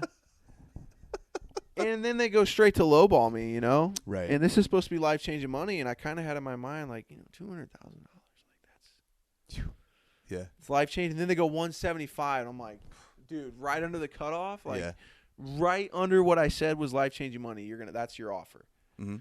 So then it's literally, dude, 48 hours straight, 72 hours straight, back and forth. Haggling. I straight up told him, I'm not signing for that. I'm going to school. Are you doing this, or is this your agent? This is me. I'm on the phone with their head of minor league operations. What's your agent doing? Waiting to figure out what his 4% cut was going to be, I don't know. But he was probably involved a little bit more than what I remember. Mm-hmm. But yeah, man, it was exhilarating. It was awesome. I cried a lot. My parents cried a lot. Yeah. It was very exhilarating. I had like the Springfield News in front of my apartment in like 20 minutes doing an interview with them, you know? Yeah. And, man, it was like really cool for a while, and then it just sucked. Really? Like, dude, imagine trying to sell yourself for an extra $50,000-$75,000. Right. Like, well, why did you take me? Why didn't you ask me? I would have told you no. Yeah.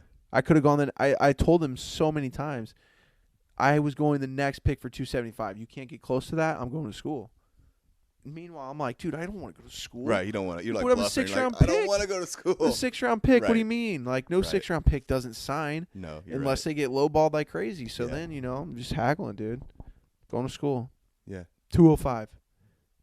It was like, first, it was like, okay, 180. I'm like, I've got the number here in 175? front of me. I'm not going to say it until you get to it. yeah. It was just, dude, it was day after day, or hour after phone call of, well, we want to give this guy this money, and, we think that's going to help the team, which is going to help you progress. I'm like, That's not my care problem. about that. Yeah. Yeah. That's not my problem. you can't lowball me and not even ask me about it. So They're really asking you to take less money for the betterment of the team? Yeah. That's ridiculous. Miami Marlins way, bro. Wow. Yeah. That was my first conversation. Was like, we really want this high school arm. He's still on the board. We want to get him next round, but he's got a big number. Like, we really think this can just help everybody coming in. I'm like, nice, dude. Good luck. Yeah, it's going to be good for you. Yeah. It's going to help you. So, finally, I was able to get them to 225. Mm-hmm. My slot was 254. It was under. I didn't realize that. Yeah, my slot was 254 and some change. The next pick of the Red Sox was like 256, and I was getting 275 from them. Yeah. You know, and again, you know, there's kids that are signing way later for $500,000. Yeah. There's kids signing earlier for $100,000. There's kids signing right around my pick for $5,000. Yeah. So, you know, I'm in the grand scheme of things, I'm like, dude, don't do this over 25, 30 grand. Walk away. Yeah. Right. But I know, but it still sucks to start your career off like that. and it never that was Set the tone. that was it. Set the That was tone. my career. Shafted. Yeah, dude. Like just undersold, just that was it. And I don't know if it was because I you know, clapped back and was like, "No, I'm not taking that. I'm not going to let you just lowball me like that." Right. But yeah, I mean, it was a whirlwind, man, for sure. Definitely more than what I expected. I just remember being wildly overwhelmed by the whole thing. So eventually they grind you down. So we're going to pause right as Ryan is about to get into pro ball, and we're going to get into that. This has been an amazing talk. It went way better than I ever thought it could have. So thank you guys for tuning in for this first part. We'll get to the second part here shortly. Thanks again for your time. We appreciate you. Yep.